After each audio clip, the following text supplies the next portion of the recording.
doing tutoring at the secondary level, which blows my mind because I thought that that was something we were offering.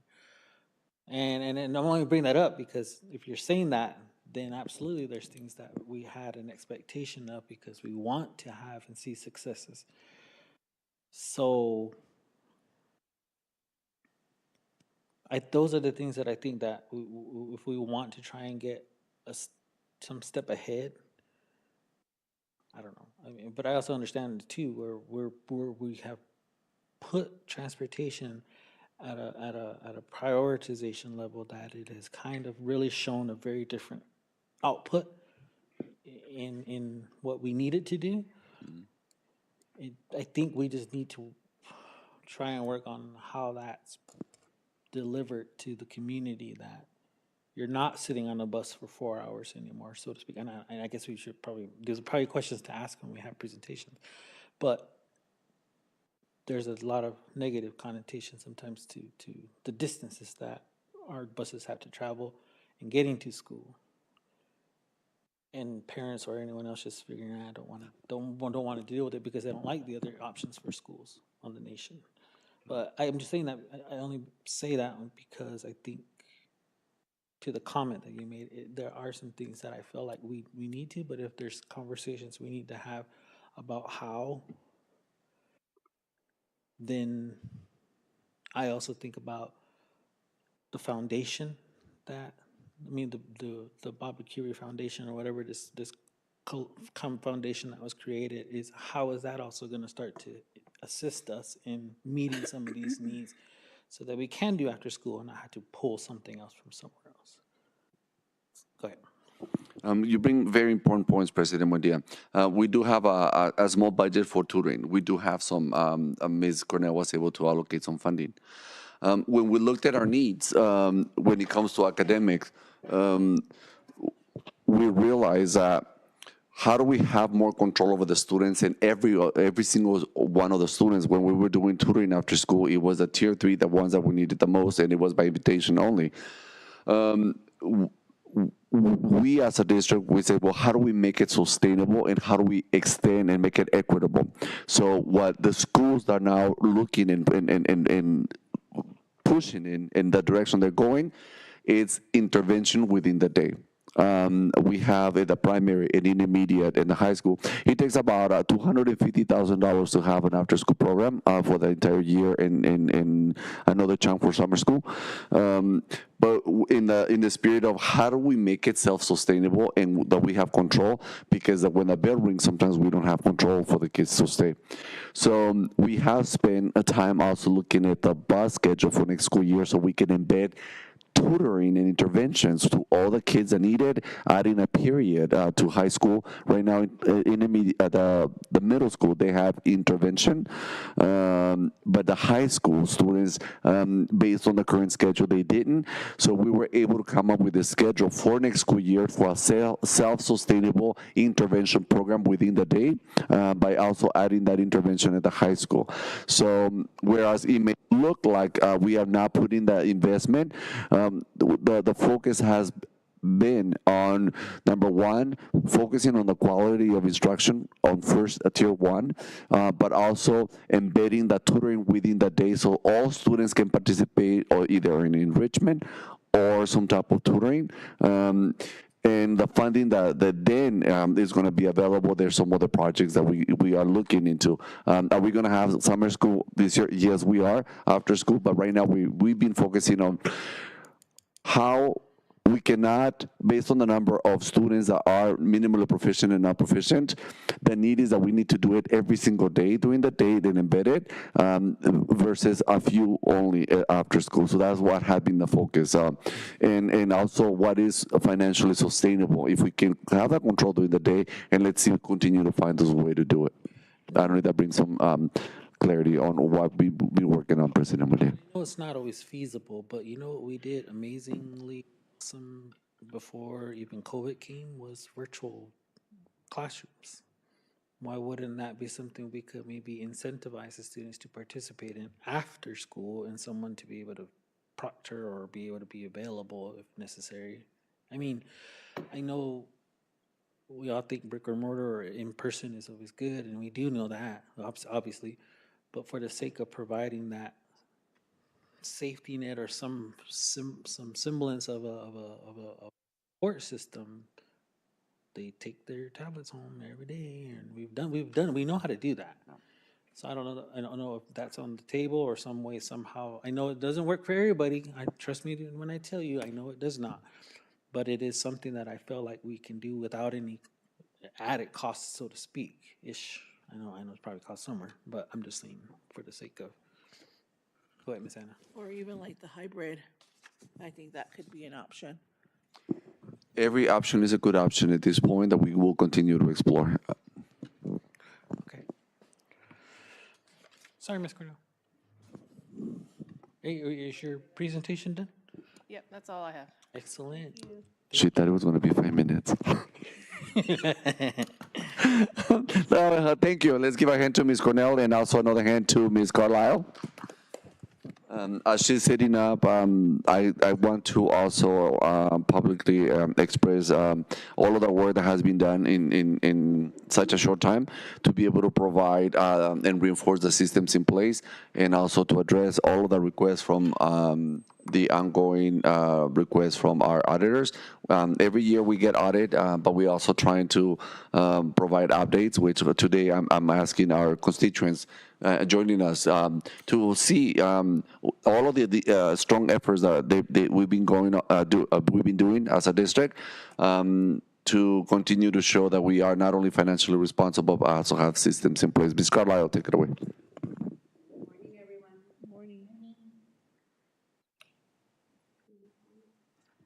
Good morning. Um, I didn't really update this because it's a projection and it's through fiscal year 2030. And I believe we're correlated, Allison and I, to as far as we are with impact aid. I always project flat enrollment, but we are losing. There's about 33 students less. If I look at the most recent report from ADE, we had budgeted 971 students and we're actually at 937. That went down, but our add-ons went up a little bit. So it's almost a flush as far as the funding. But we also will have an increase in M&O because we budgeted that we were gonna be carrying over 3.5 million and it's closer to 4 million. It's 3.9 million. So we're gonna have a bump in May when I do the revision for fiscal year 25. So we're gonna have a little bit of extra funds there. But I never really thought about not having a pre-K. I think that's an excellent point because we don't get funded. We do get help from grants from First Things First, but that's something to think about. And we're always looking at, I know that Russell is working on ensuring that all the meters and everything that we're getting billed for are actually our meters. There's been instances where we did find that some were not either functioning. So I think he's doing a good job in auditing that piece. As far as our auditor general reports, we are in the middle of sending them a final update as far as what we have implemented to ensure that we are in compliance for fiscal year 22 and explaining what we're doing today in fiscal year 25 to ensure we're compliant.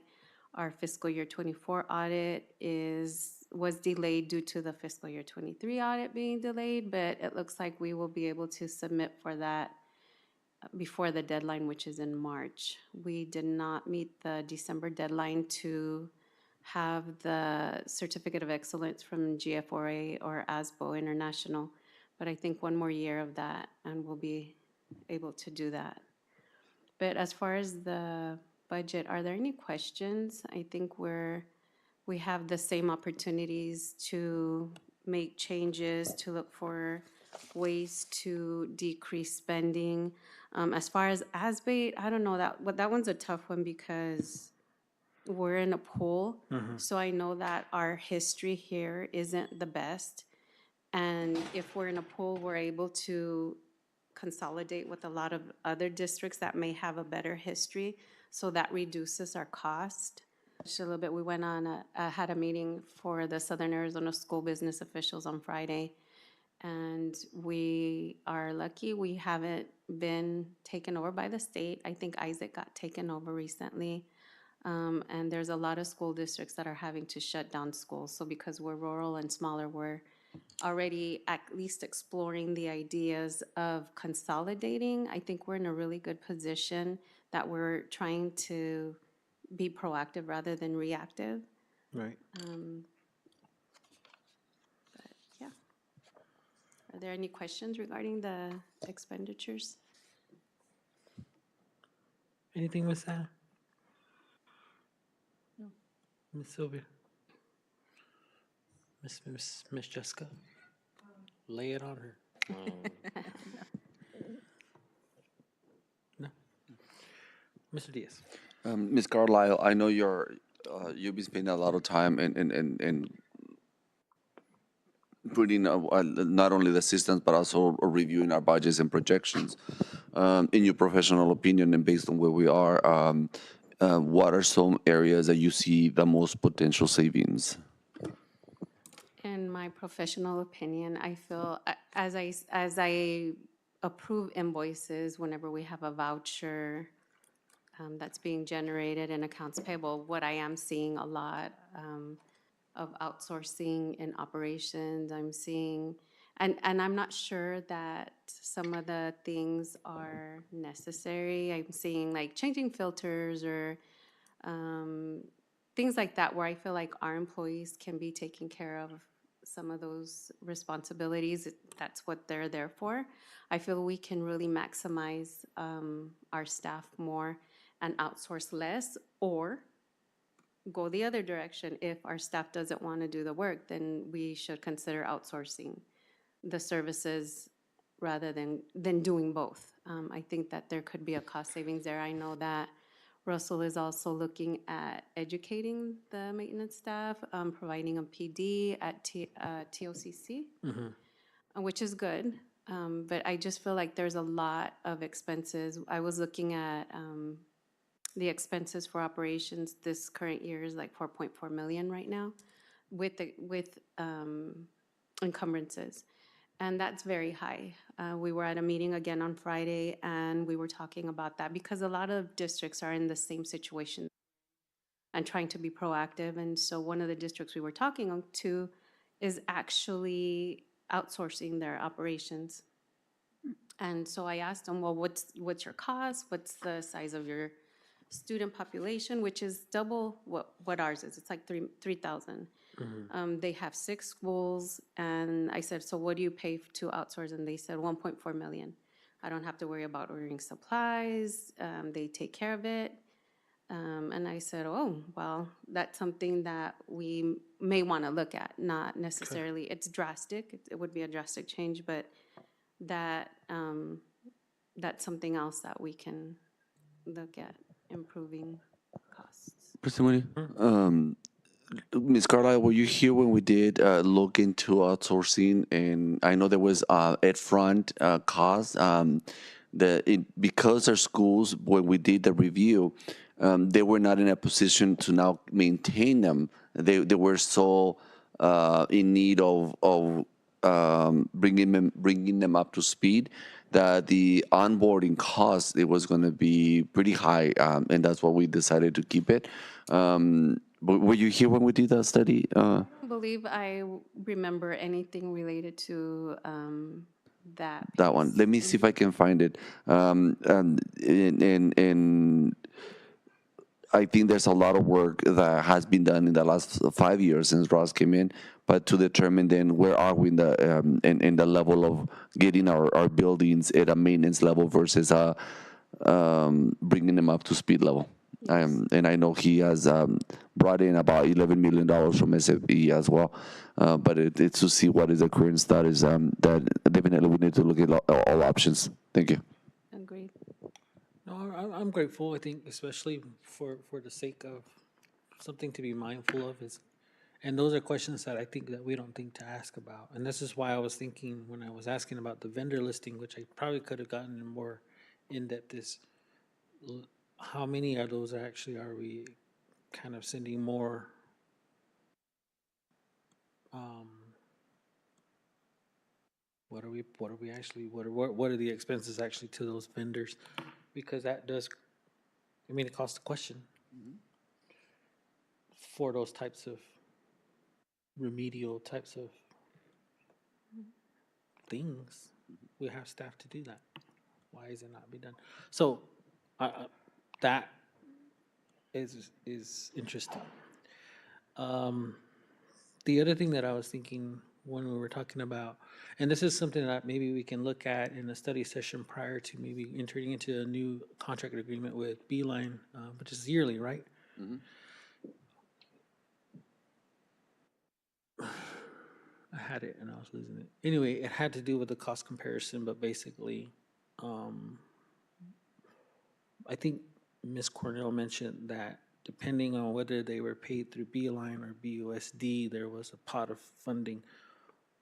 And again, this is something that we've been talking about over the year, whether or not just to fully hand that over to Beeline so that we're not having to worry about XYZ. Now, I don't know what that is, so maybe that's the intention of trying to see, okay, to show us the picture of the entire transportation department, what is and what can be maybe shifted over, what should be shifted over, and should we just make that be how we're going to move forward in the next year. Now, I would say do that before we start the new year so that if staff who are paying attention and don't want to be participating in that can make their decision. But other than that, nonetheless, I don't know, again, if that's cost savings or not, or if it's something that we should even discuss. But I do want to make sure that we're looking at all the factors when it comes to not only transportation, because if we do decide that that's not something we're going to do, then again, there's a even different different cost to trying to fill positions, pay the benefits, do the retirement, and all that good stuff that comes at an expense to the district.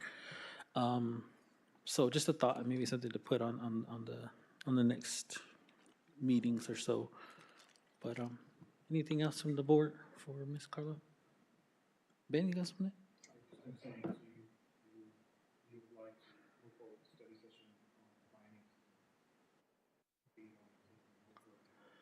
Yeah, that'd be good.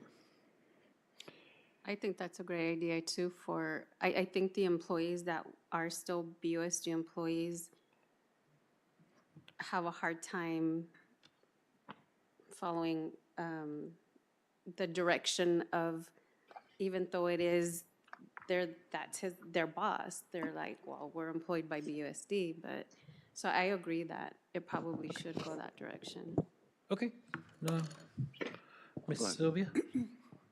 Oh, no, just in that line, I was gonna ask that, I thought about that, when, we were talking about transportation before, because I think several years ago, we had people getting trained to get their CDL. That way we'd have local people as our bus drivers, so I don't know if that's still a function or that we're still doing that, and who's doing that.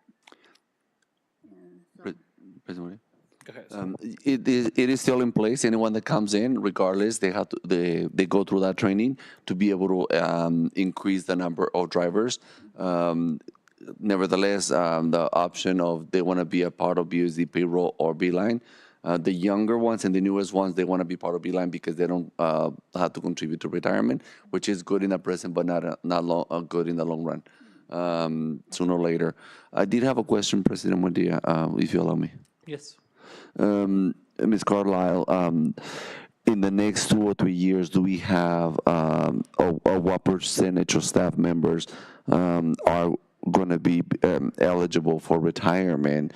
And I don't know the districts. I know there are options that they have. Is they offer an early retirement incentive to try to lower the end of the cost, because those are the employees that also have not only absorbing a large percentage of the highest salaries.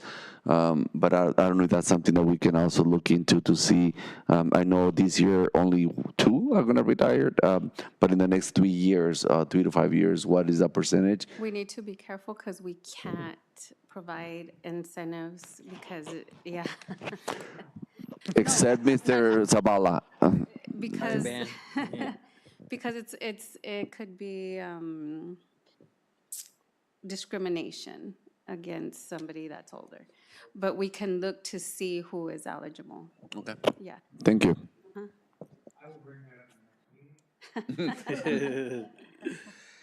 Teachers.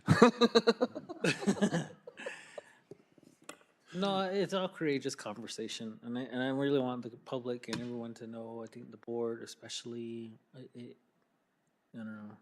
I don't like to be the one to have to say those things, and I'm sure Miss Carlisle doesn't like to be the one to have to say those things, or even have the conversation. But it is something we really need to look at. So I think a study session to really kind of dive in and look at it, and of course be upfront with the staff and everyone else that partakes in it. Is that, hey, these are things that we just need to consider and move forward with. And I know you said that consideration as well for an employee to say, well, it's not good to not have a retirement. It's really not. It's really dependent on them making that determination for themselves. We can't be like, well, we're not going to do it because it doesn't help them. That's the nature of The beast. the beast, and I hate that because I don't want to be that way. But we have to look at it from that standpoint sometimes. So I'm sorry, but if there's anything else, Miss Jessica. No, I don't have anything. Okay. I think there's one more slide following this one, and it just shows, gives you a snapshot of the ADM, Okay. average daily membership. Aaron? And for fiscal year '25, like I said, it's currently at 937, so I just decreased by a little bit, but it's 937 right now, and then in June, they do a recalculation, so it'll, but I'm not sure which direction it's gonna go. So it's still not a huge drop. It's pretty flat still, in my opinion. But I think that we did have a discussion on where we're losing students, and it is a lot of pre-K, which isn't even counted on here. We had a discussion at our meeting on Friday, and they saw a pattern where they're losing a lot of the K through 5 and 8. And then when it comes to high school, so the birth rates are down, and even though they have new housing developments, they're not getting the students they thought they were gonna get. But also, when it comes to high school, the kids want to graduate from a high school, so they're seeing a pattern of the kids coming back to graduate, and it's happening here too, not at the degree as it is in the cities, but it's that we're following the same pattern where lower birth rates and kids wanting to come back and graduate. But overall, it's pretty flat. We're lucky that we're not seeing the drops that a lot of the city schools are seeing. And is that still coming out of the 100-day? It was just a discussion we had yesterday, and they're seeing this pattern. There is SASBO is Southern Arizona School Business Officials, and there's different, primarily Tucson, but we're talking the big districts that are having to face this times 100 more than we're losing. So they're losing a lot of kids. But your ADM your Yes. calculation. Well, that's where the comes out funding comes from. Yes. 100-day. Does that come out of Impact Day too? Or No, is it just there. a That one's total attendance enrollment. Yeah, Okay. that's different. A little bit different. But anyway, that's it. Anything? No. Thank you, Miss Carlisle. Thank you. Appreciate you. Okay, board, we have a break until 11:10. Thank you. Can you put my chair up again? It keeps going down. I didn't take a picture of you guys. Oh.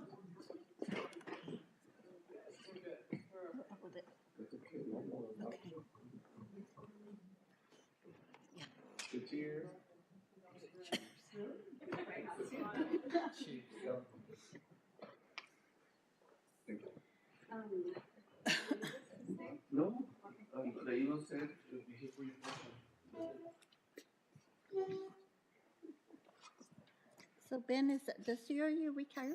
I'm thinking about 30. Not without that incentive.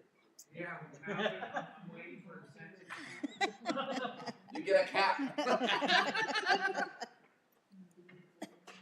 So, it all depends now on this new administration, right? Well, it's. Because if they start threatening veterans benefits, I just have to figure out what that crazy guy's doing. But you're not eligible for Social Oh, Security? that's right. Are you not No, eligible? I've got the VA benefits and plus ASRS, but if he goes after Oh, veterans benefits, then I have to start reconsidering as well. yeah. So, it's gonna be Thank you, ladies. a minimum of a month. Have a good rest of your day. Thank you. Thank you. I want to go home now. No, I'm just kidding. Grab an omelet on your way out. They already took everything. You left the omelets open. Oh, did he? There's the first bid. Thank you. So it's either June 30th or I hang out till January 26th. Yeah, I know. I'm debating too.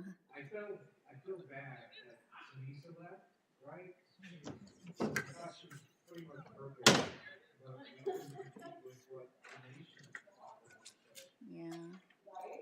And as you guys were, as we're talking about the budget, maybe my position can be consolidated with that front desk position in the future, you know, and just trying to trim the fat and cut some savings somewhere. I mean, even though it's minimal, you're still saving money. Yeah.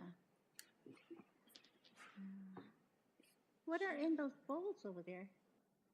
What did you get in those bowls? Pretzels and chips. Pretzels and chips. Oh.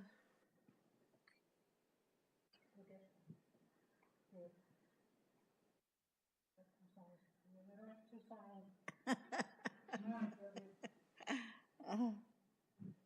I just hate walking around these.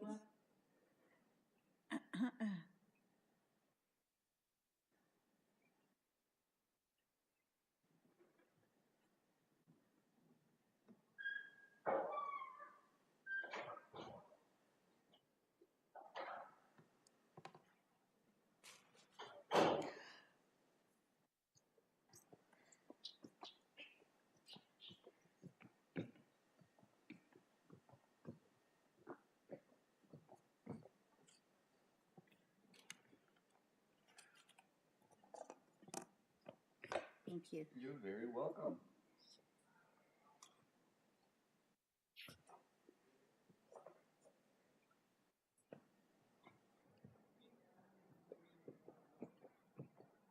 There you go.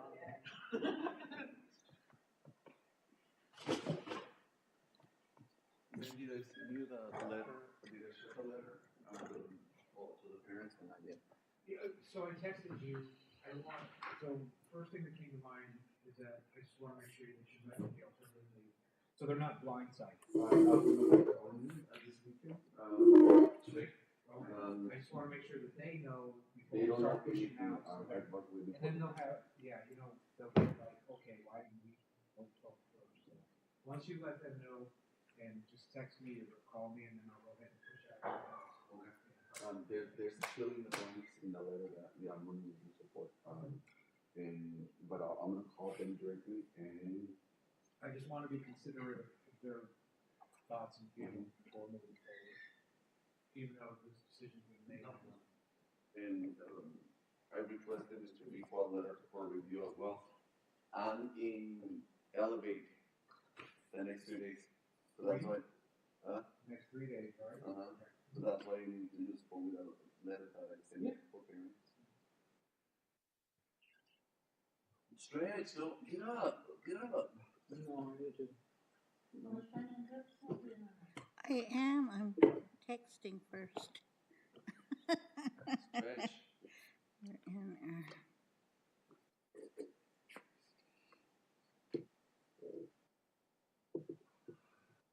I'm checking in with my brother. I haven't heard from him.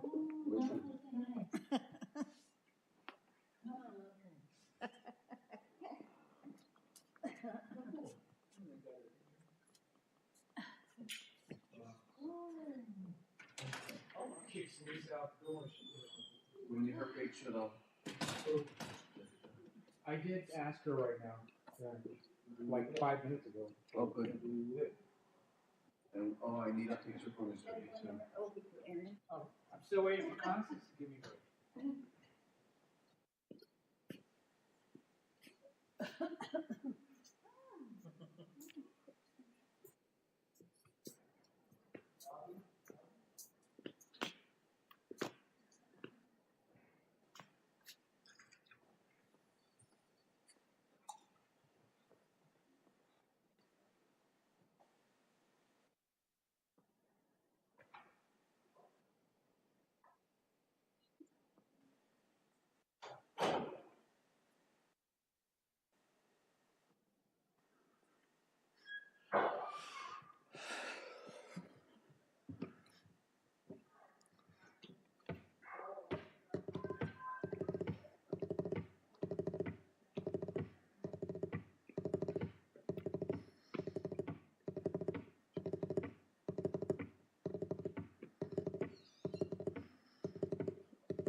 So I'm gonna start getting angry text messages pretty soon.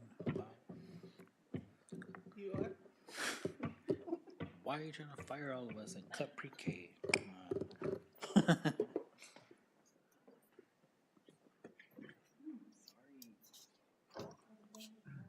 Oh, that's good. I just wanted to. Oh, that made you silly.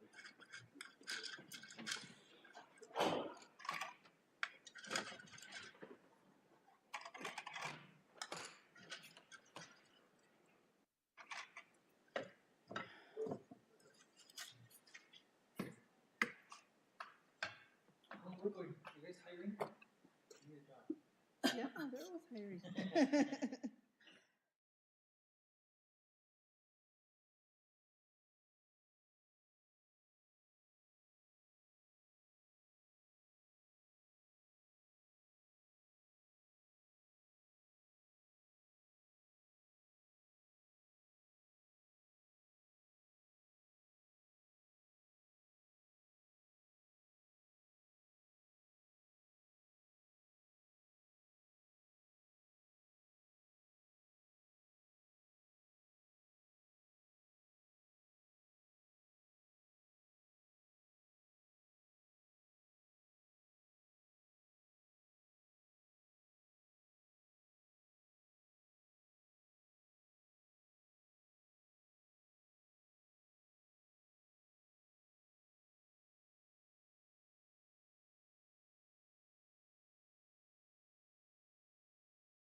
We're back on.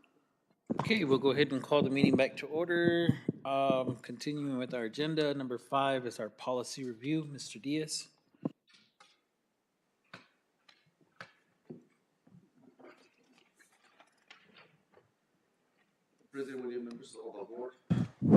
Members of the board, I have placed a copy of the three policies that we're going to be looking at.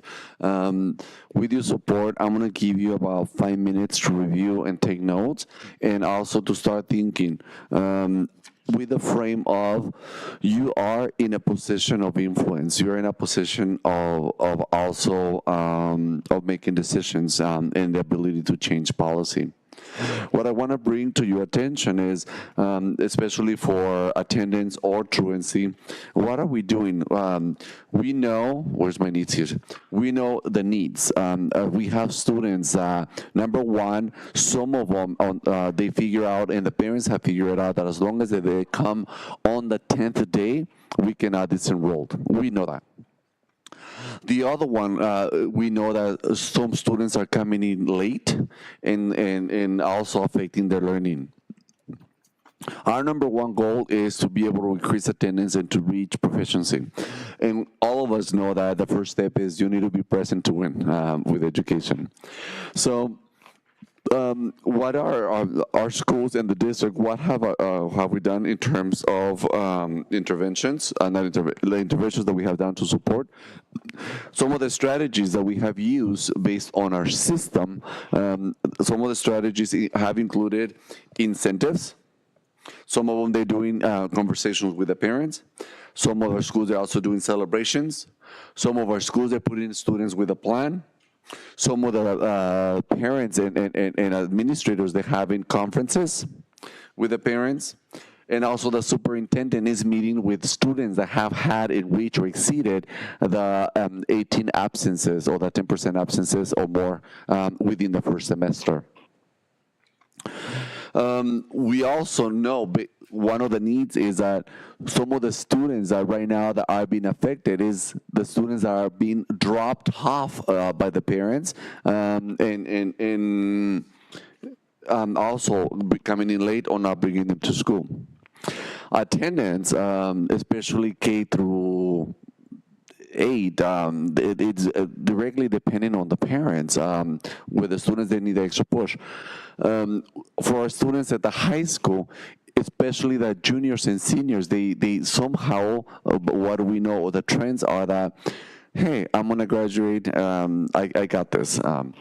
So the question is, what kind of, based on our needs, what kind of the strategies here, the next step is, how we're going to use a position of influence to now to support based on what our teachers are doing, what our principals are doing, what the superintendent is doing. One of the avenues is a policy. So I'll give you a few minutes, take some notes. It's about maybe 5 minutes. If you need more time, let me know. But 5 minutes on the clock, Ben, if you don't mind. And I'll check the time.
Time's up, 7 up. Who needs more time? Show me with fingers. I mean, with the red fingers. Um, the let's go over the first one. Let's do with the student absences and excuses. I share with you what are some of the things that we are doing with absences and excuses. One of the pieces that I also mentioned that one of the strategies that we have done to support a student. We had 4 students that were in they had the pattern that they were um, only coming on the 9th day for personal circumstances. Some of them they had jobs, some of them they were taking care of elders. We do have a partnership with PIMA Partnership, which is one of the online schools in Tucson that is also serving a large number of our autumn students that live in Tucson. So we have met with the school, we have met with the principal, we have met with their superintendent, and we started to explore, and we have supported those 4 students that they needed something like that to be able to enroll in the school. So the students, they felt that city was going to continue to support them because they needed a full-time online system in place. And based on the partnership that we're trying to build with PIMA Partnership, it has worked out with that particular, with those students.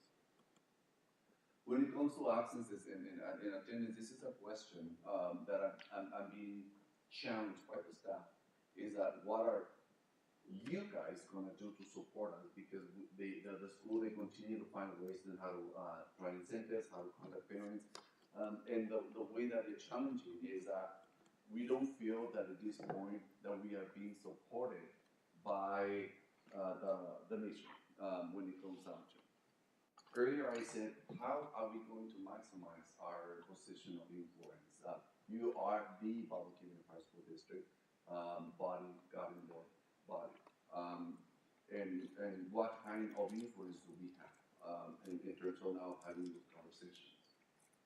I know I've also mentioned it, another idea that is as part of the students that we find that they're having challenges at coming to school, as part of the plan, if they're not being, or they're not riding on buses. That's one of the support systems that we can have in place and say, parents, I know you have good intentions, but if your child is at this age level, unless he has a medical reason why you don't want him to ride a bus, moving forward, one of the ways that we would like to support you is to make it a requirement that your child will have to ride a bus. So that the student, at least we bring that avenue, that support to the parents, depending on the total number of parents. I think that we have a reliable transportation system that all the students that ride the bus, they're the ones that are here on time. But it's right now, think of it as a brainstorming session, depending on what other avenues we can support our principals in they using GOM, they're writing grants with the DDC. They have monthly incentives with the students to be able to continue to increase the attendance. We have seen the progress, so we have the goal, we have, but now we need to look at what is that 10% of students that we need to work with. What we have, it looks like from 87% to 92%, depending on the grade level, it's working. So how are we going to maintain it? For that percentage of students, which is the majority, let's continue to do that. But what I'm asking for is now, how do we bring in that 10%? And how do we become a stronger partner with the nation? Another step or strategy that our principals have used, they have filed CPS reports for students that are not coming to school. But they also feel that there's no consequences to the parents, and it continues to affect the students. At this point, what are some of your thoughts in terms of what else can we look at? What else do you feel that we can support? Not discarding again our position of influence. I will continue to push. That's one of the Department of Education, and I will continue to build a relationship with the current chairman, and ask as a leader of the organization, a superintendent of the organization, that I need help, that I need a level of support. But what other ways can we maximize our position?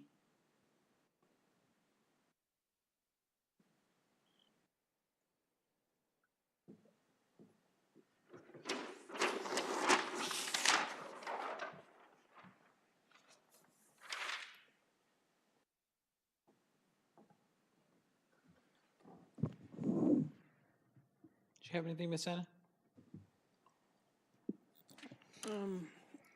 I would have to say, I think some of the things that could be done is following up with the truancy, I guess, law that's supposed to be in place with the Thanatom Nation, and who are those new partners? Like, because they have people who've changed, and are they familiar with that? You do have, I believe you have an officer assigned to your schools, working with those individuals. I have something to that. I wonder if we could invite the prosecutor's office to maybe do a presentation that might be, or you could have that conversation. But I wonder if, because they would be the ones who would accept our, like, hey, these have been our truant, and the students. But I don't know. But I think like if we did, like it would be, sorry, Ben, providing data showing how it's been impacting the school. Sorry, Ben. Go ahead. Just wanted to piggyback off your ideas. And for people that really can't make it to a presentation, or they come here, for us to see the CPS officer, prosecutor, somebody put out an information video on our social media, their social media, so they, you have to reach more people, or even not a newsletter, but a flyer saying, this is why your students, children need to get into school and constantly. Right. Maybe yearly, semester, something like that. But I think the video and social media would have a greater impact. It's hard for a lot of people in one space at one time, especially parents. Yeah. Sorry. The radio is also a good, Radio. good. Maybe you do a podcast hour. I'm just kidding. Take over the runner. No, No. I wish. No. Go ahead, Miss Sylvia. I guess from the, also to get some type of data from them in regards to, some type of data from them in regards to if there are cases or if there been cases in regards to the truancy.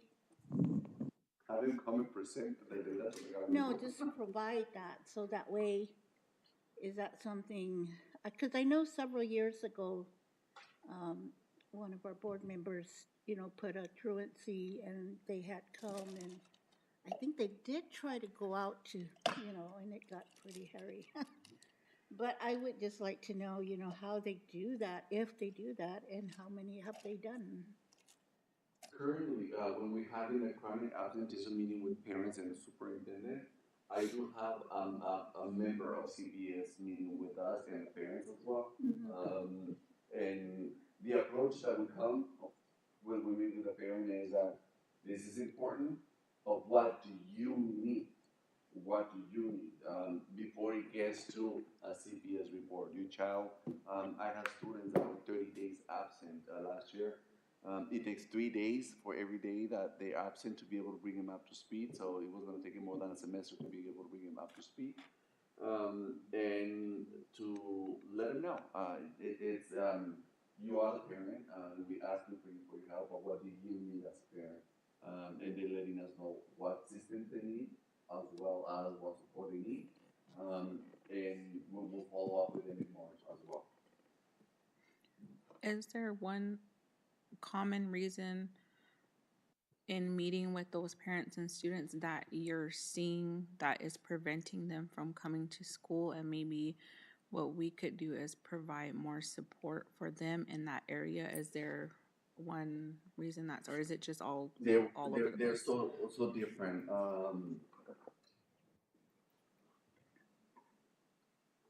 If like I don't want to give too many details because it's a small number of circumstances that I don't want to, based on information, for them to feel that I am publicly letting you know. I'm gonna try to be as general as possible. Um, some of them it was um, major family losses. Other ones were major medical issues that students have needed, and they have somehow worked. What they needed is support until they get a diagnosis to see what's going on. And some other ones that were once we got together as a team, it was the students somehow manipulating the parent. And the parent, by having a conversation, was like, well, that's not what you told me. But it made a difference by having multiple members of the team meeting and include, because we meet with the student, the parent, social emotional, the psychologist, child protective service, and myself.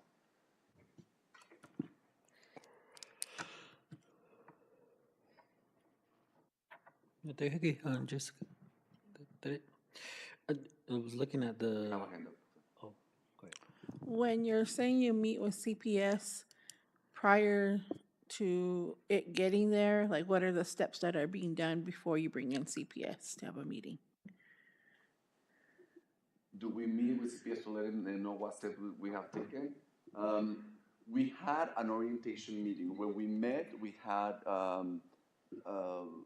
an organization meeting with Mr. Heilig, Officer Heilig, our director of social emotional learning, our psychologist, child protective services, behavioral services from the Tohono O'odham Nation, and myself, and we sat down to find out what was the purpose, and we also to share why do we meet, why are we meeting with the parents and the steps that we have taken, but also to now when we make that level of referral, when they see it, that they know that teachers, the family liaison, the principal, and the superintendent, and all the support services, we have done anything on the book to support, but at that point now it's negligence.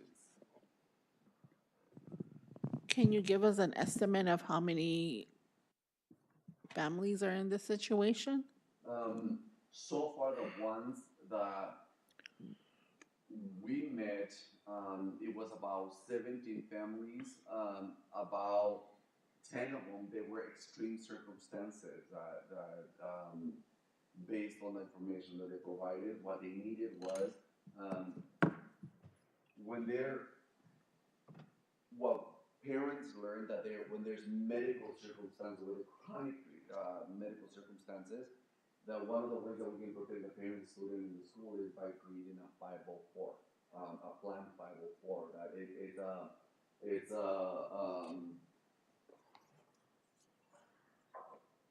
504 is part of the exceptional education systems in place. That is a temporary plan to provide access to the education based on circumstances.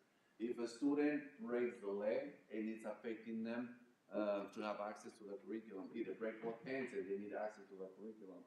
If they have a head injury, they're not considered a disability, but it's a temporary chronic circumstance that we still require to provide access. So for the parents, and then we put in with a 504 team to say, you need to meet because right now there's nothing protecting you under the policy of the statute, but the way we can support you based on the evidence that you provided. let's give you then the access a child needs based on those chronic absenteeism and the chronic illness that you face. Did I answer your question? So, And there's another list, sorry, I have another 20 parent, at least 20 parent that I still need to follow up. That one is the principals in school, they've done everything, and then they submit the request for me to meet with the families, and that's how they get to me. As a follow-up question, how many students can you break it down from like each school district?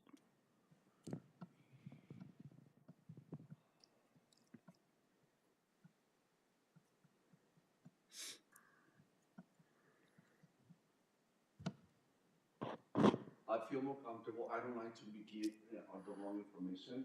I will feel more comfortable to give you the exact numbers without names and bringing it to your attention. And this is based on the recommendations for the site. so as far as the nation's criminal code and um, Title 7, Chapter 8.6 is failure to send a minor to school, and a person commits this offense of failure to send a minor to school if he or she is a parent, guardian, or custodian or having custody of a minor child and without good cause neglects or refuses to send a minor child or children to school while such children are between the ages of 6 and 18. If found guilty, failure to send a minor to school shall be sentenced to imprisonment in jail for a period of not to exceed 180 days or a fine of $500 or both. That is something that I know is while it's on the books, I think we do need to get some clarification whether that's something we can lean on by not saying we have to do it because we're not going to be the ones who prosecute them. But I think that's where it comes into play where it's not nothing to do with the education department. This is on the judicial side, where we would need to be clear on.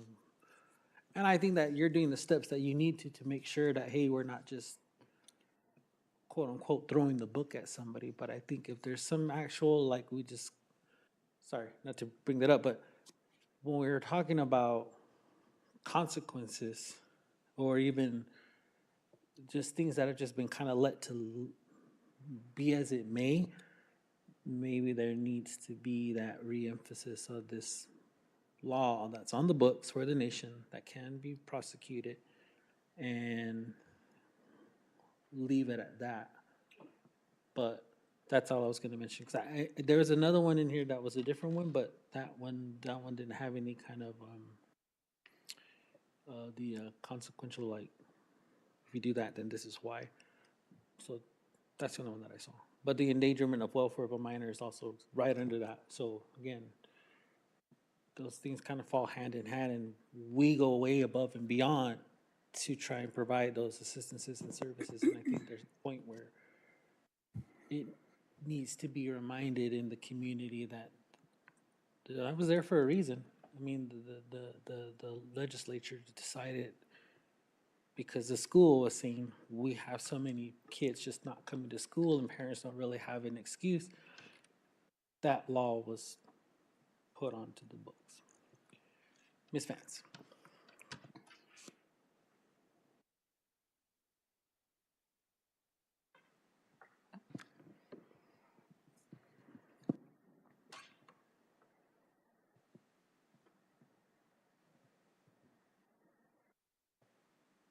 Can you share with me or email me what you found, President Buendia?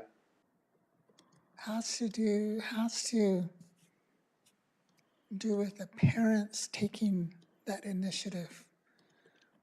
And I know it seems extreme Right. to go through this process of what's in place as far as truancy for the nation. But if everybody else is trying with the school to get the kids in school where they're supposed to be, then that's something that we have to do. I mean, we have to make it known that that is part of the nation, and where our kids, I mean, I know it's hard sometimes because the parents are young. Sometimes it's the grandparents or aunts and uncles, cousins that are raising the child. And there is parts where they're lost. They just don't know what to do with the child because the child's been through so much, or, you know, but I think that it's always good to have that child have structure. And maybe whoever's taking care of the children don't know how to do that. So I think that continuously meeting with those families on, ways that or steps that can be taken, but somehow that, especially in the higher grades, that like, and I don't like Anna Maria is asking, like, what grades are we looking at? What sites are we looking at? But I know with the higher grades, that those children have to be accountable for themselves at some point. And when you get to that age, you should know. You have to know that already. And if they don't, then there is something that needs to happen in that, as far as, like do they really not know? Or do they know and just don't care? Or just don't think that this can happen as far as the truancy portion? Because I wouldn't want my mom to go to jail because I don't want to go to school. There's things like that. That's and then I think those conversations in the home itself need to happen. Like, well, I don't want to go to jail because you don't want to go to school.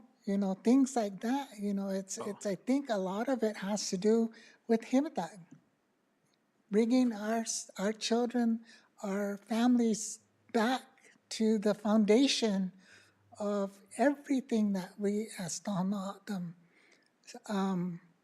require, and that's a lot of respect. Respect for yourself, respect for your parents, respect for those that are taking care of you, and so it's a really hard place to be here doing this when it should already, we shouldn't have to. But I think the continuous bringing the nation, involving the nation and those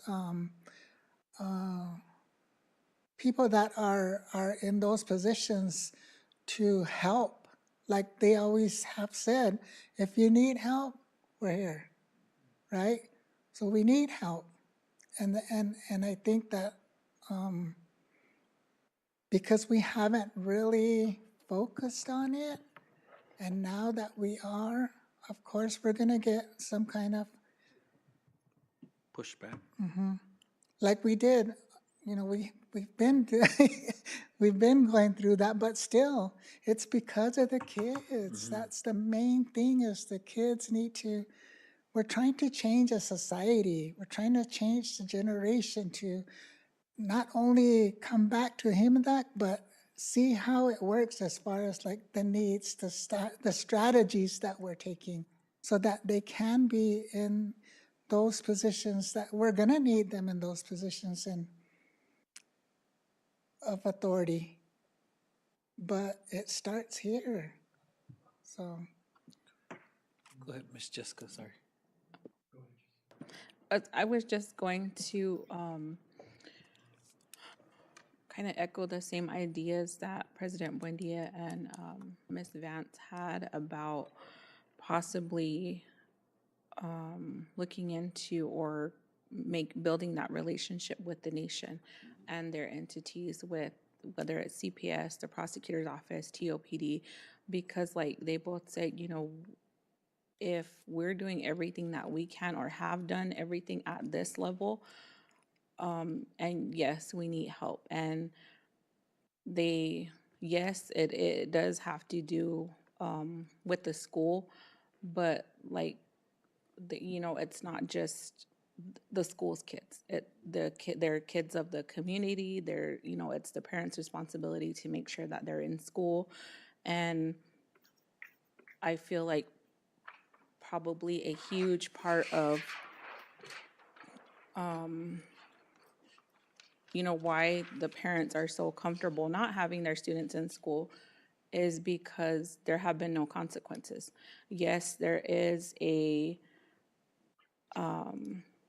is in the criminal code, but there have been no real consequences. And like President Buendia said, maybe it does seem a little harsh, but maybe there does need to be examples made so that the community and the public know, hey, there's these consequences to you not going to school.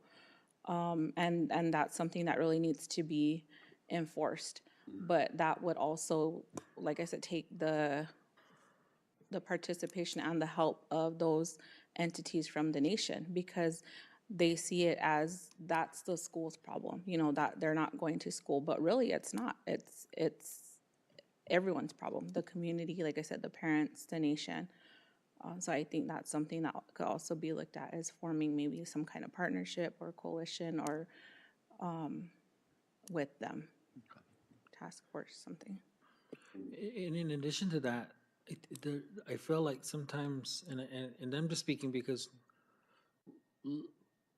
working in communities that are very far out, very rural, very, very separate from what we look at as kind of the consistent, or like, well, I guess what we take for granted, living so close and having access. There are so many barriers that I feel like parents may or may not like say, well, here's why.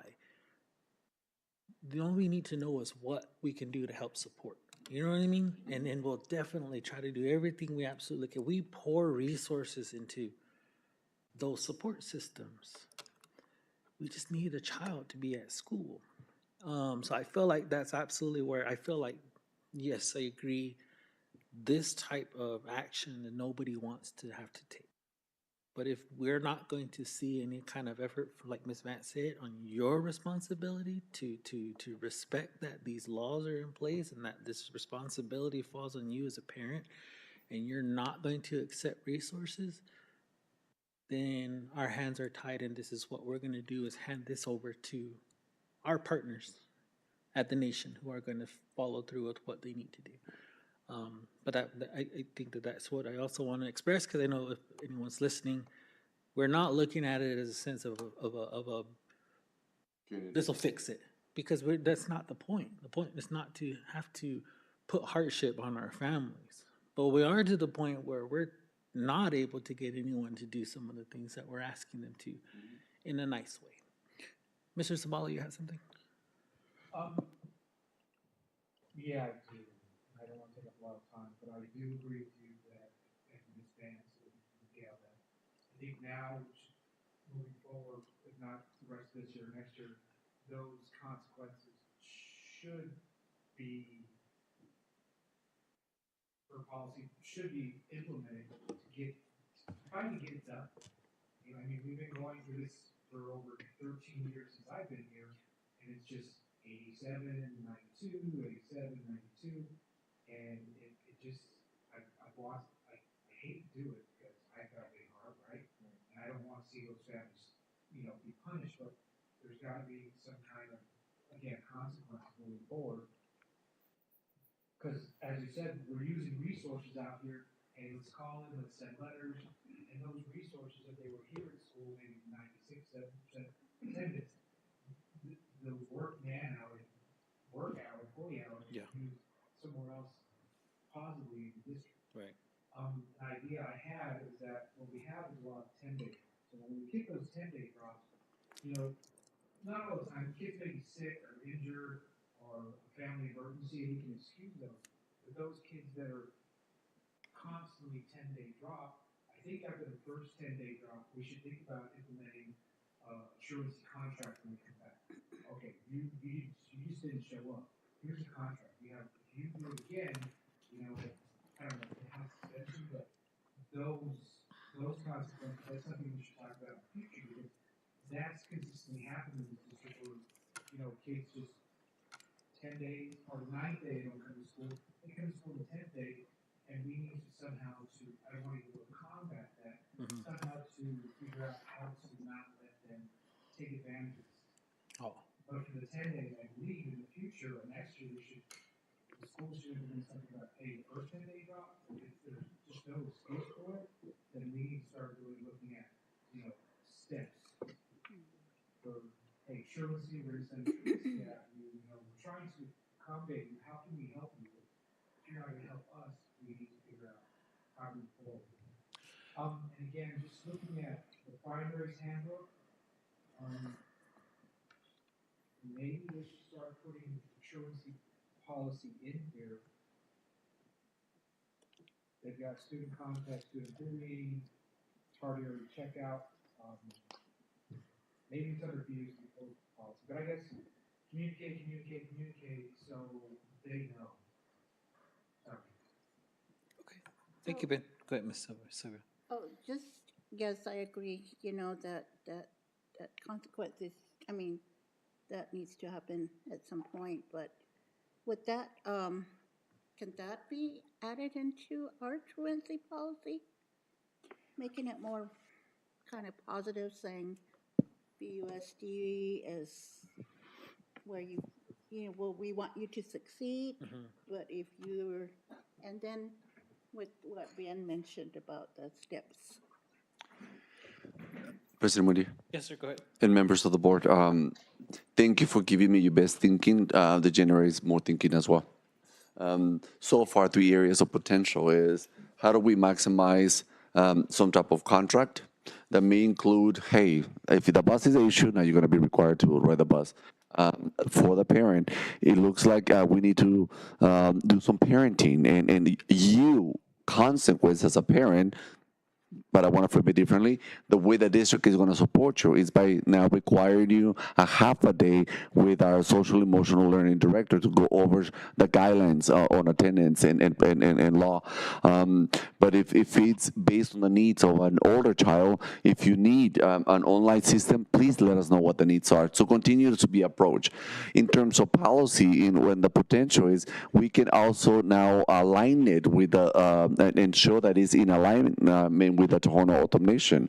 And the 3 main points that we see or potential is the contract that can be also added as part of the policy, bringing awareness through the lens of now the Tohono automation with those videos, if they can provide and give them, hey, we have the platform. We need your voice in our platform, and build a partnership and go to the legislative and say, this is the data, this is the support needed. I feel pretty confident if we are the nation and the district, we are the pillars, and our goal is to be able to get the students across. I feel that we are getting closer to the middle, but what I'm asking is, how do we get the other middle? So our students have both sides of the organizations, so our students can cross the bridge of success. And what do I need as a superintendent? Whereas my jurisdiction may end at the gate, not my influence. Not my influence. I think that I will need, when it's time to build those partnerships, I need you. I need your support and solidarity. Whereas I have an honorary Autumn degree of community member, Autumn community member. I'm still considered as a guest of the nation, but you have all the tools and influences that I'm gonna need from you as my governing board, as a resident of the Tohono O'odham Nation, so that we can show solidarity to celebrate everything that we're doing, but most importantly, the message of how we can strengthen the support when it's time to build. So we know we have a need, the need for our students that are between 7% and 13% of our student population. What we have is working, depending on the schools, from 87% all the way to 92%. So let's work on those. How are we going to do that? by following up with awareness, the partnership, and also if we need to amend some of the policy, let's go ahead and do that. And how are we going to monitor? We need to monitor specifically those that are chronically absent if we are making a difference with these three pieces. What is chronically absent based on the data? Even though they cannot miss more than 10% or 180 days, 5 absences or more is considered chronically absent. So these are the students that we are trying to address here, and these are the students that need the most support from our adults. We are their voice and we are their advocacy, and we need to continue to build not only the partnership with the organizations that you mentioned, but also with the families. Go ahead, President Munoz. I was just thinking, and I feel like this just kind of goes without saying, is that I know as the need is being presented by our sites, that this is something that I will say they get drilled on because we have that expectation.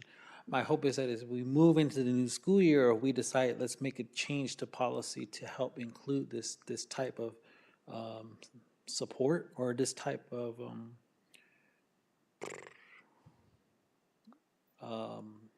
It is support. yeah, support or disciplinary action, so to whatever, support. Um, I'd very much like to see if that is something that doesn't weigh as heavy on their minds, and we can focus more solely on that proficiency. So hopefully, as we're moving towards this, it's okay. You got the board's at least honest, good forward intention in providing not only you the support you need as members of the community, but as policymakers to help give you the guide or give you the go ahead. Then I want to say it's far less of a responsibility of them to emphasize that and continue to say, well, they're not coming, they're not coming, they're not coming. Well, here we're providing the solution. Now we need you to also start providing us the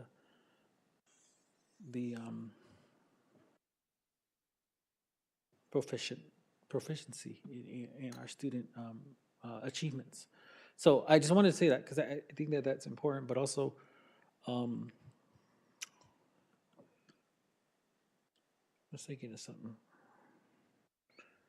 And I think it is going to be a pretty, here's what I was thinking. This might be the catalyst or the thing that we do call a town hall on, to specifically say, we're not doing this without fully informing you that this is our intention to do.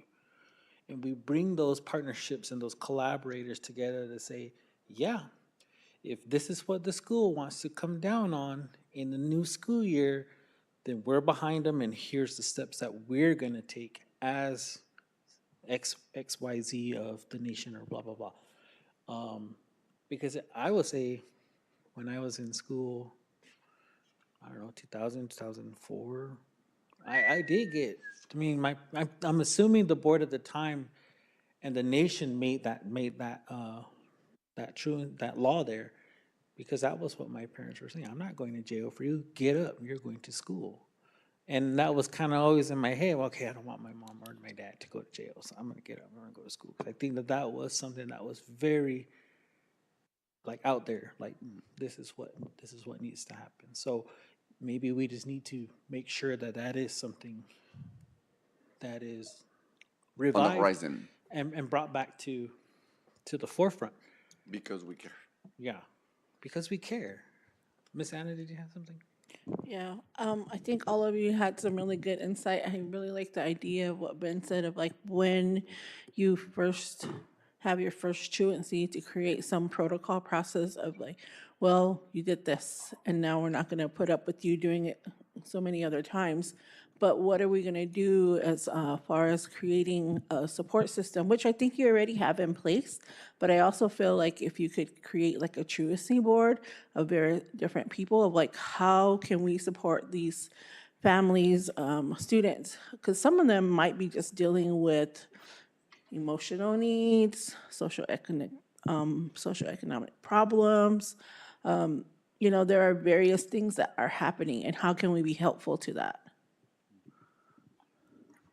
That was going to be my other thing. It was a toolbox, Yes. something to say. We're not here to say that if you have no clothes, McKinney-Vento, we have the Sierra Key. We have all of these resources again as well that we're going to give you everything that we absolutely can. We're not here to just give you a one over. So I think that that's something too that we need to make sure is ready and in hand to say, okay, we're not just saying we're going to put this on the books and go forward. We're also going to put some services behind it because we have them. And I just want to add to that. And since we're talking about it now, we need to start making sure that the public and everybody knows that we're moving forward as soon as possible, not a month or two from now and then school in the new school year. Yeah. I mean, it needs to happen now so that people are aware. People are aware and they're not going to be so much blindsided, I guess. So those things need to take place now. Yeah. Agree. Oh, go ahead, Jess. I just had a quick question.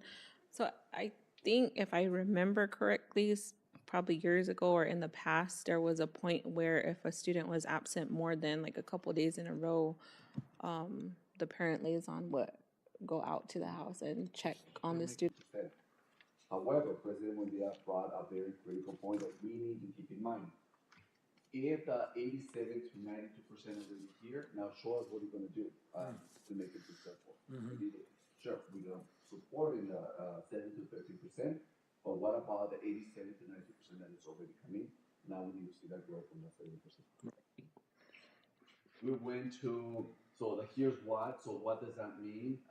So now what? So based on the now what, we saw the area of potential falling into four categories: awareness, the partnership, the contract. Every school has an attendance committee or truancy board, and also the toolbox that we can now make it part of the awareness. Hey, if you need help, this is what's available. And also the town hall. Hey, this is what's going on, and the next part that Ms. Vince says, how are we going to do it? That we need to start doing now. That's the when. But is the how. The first step is first we need to strengthen our relationship with legislative and the prosecutors to make sure that we have their side, because if there's not going to be the level of support on that end, anything that we do, it may not take it to the ending goal, which is the students crossing at the end.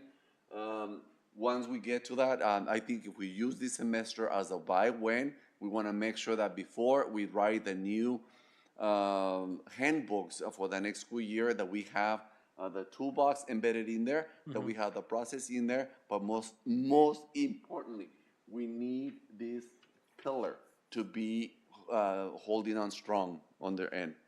And in the process, Ben is going to guide us, well, what policies, what in the policy needs to be updated or changed between now and the end of the semester. As usual, with these two policies and this actually smoking and vaping one, it's embedded in the policy that the superintendent will create Yeah. structure and consequence, rules and consequences moving forward. So whatever the board and you come up with, we can just put it in the handbook. For the governing board and superintendent, these are the rules for truancy, or these are the rules for the 10-day absences. Here's the toolbox, or contact these folks if you need accommodations or help, and then we can go from there. But first, I think we need to come up with a plan and compress that and bring these people in, see what kind of support we get from the nation moving forward, and by hopefully the end of the year, we have something we can move forward with for next school year. And then, as Ms. Vance said, before school starts, we have mailing out, we have social media, this is what's coming, this is what's coming. We're in the handbooks when they come and enroll, or when they enroll, or when they do the online enrollment, have pop-up, just in case, look. Yeah. Miss Anna. So I would recommend that if we're gonna do something like this, that we're gonna look at all this information and gathering that data to do a study session with the truancy people that are working at each school district, and then collecting that data of like the chronic absenteeism and things that they're dealing with, because that will help us create like support systems that need to be in place and a checklist or that toolbox, because they're like the experts. I'm so proud of my board. You want, so what is it that we want to know, what are we going to do for the ones that are not working, but you want that data so we can respond to it. I'm proud of you guys. Okay, well, we are eating into our lunchtime. The reason why I added the vaping and smoking box, does anybody want to go into that? Because it includes like cigarettes, electronic cigarettes, chemical inhalation, vapor products that are not allowed on school grounds. And it also states here, the superintendent will establish procedures necessary to implement the policy. Yeah, President make it Murillo? stop. Here's a recommendation. Based on the counselors at the high school, they're the ones that made this recommendation for us to review. They are, based on the recommendation, currently the policy requires a 5-day suspension for the students that are in this or violate this policy. What they want is a recommendation. They want to attack it in a way that they want to increase the consequences to go ahead. Yeah, if you want to increase it, states is considered petty offense, which could come with a monetary, after like 3 strikes. All right, this time you roll is, what am I looking for? The word? Monetary consequences, right? Like, A fine? A fine, you mean? fine, thank you. Yeah. So that could be after a certain number of violations. Okay. They were also asking from 5 days up to 10 days, depending on the number of infractions, which that can also backfire if we're working on attendance and performance. Um, the best way adults sometimes learn is when it affects your pocket or affects your time. Those are some valuable resources, but I don't think they have considered a fine. I know for fights they have.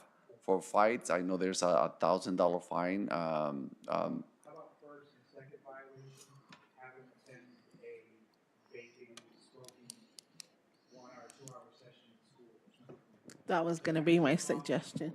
Yes. And then, again, sign contract on the first, second, this is your notice, after the third one, we're gonna charge you Yeah. $50 fine. I don't know where that money would go to, but May, maybe also add working hours. I was gonna say the same thing, like during some time, but also like I think just them seeing the health not benefits, but concerns that go along with this, of being a part of that online session, or even talking to people who are dealing with chronic health issues because of vaping or because of cigarettes or whatever. Yes, yes. third violation, having from work over here, there's sweeping, mopping, cleaning toilets, landscaping around here. So I will then direct my admin to review the handbooks and provide some of these consequences as well. On both, we'll work on our handbooks for these two, and also work on building the initial step in strengthening the pillar. And I will be sending you information when I need you to, for solidarity purposes, so we Yeah. can meet. Okay. No, I feel like again it's one of those things that we just need to make sure we're following through on. Hey, this is what happens now. We're not. Budget. Yeah. Concur. Thank you. Okay, like we're good for lunch. Let's go ahead and take a break, and we're back at 12:30.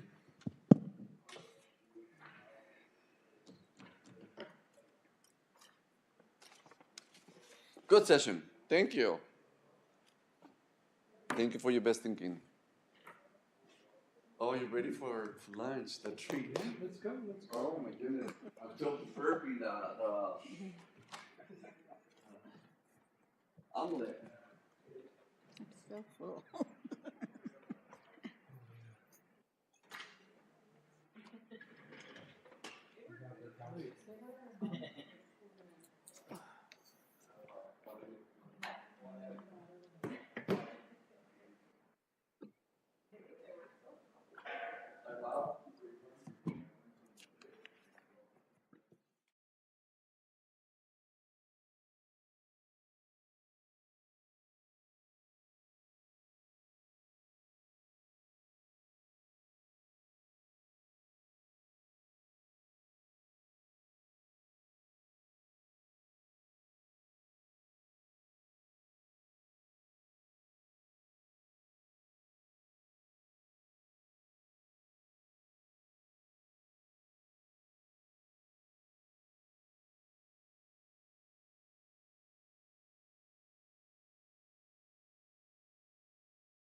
Good to go.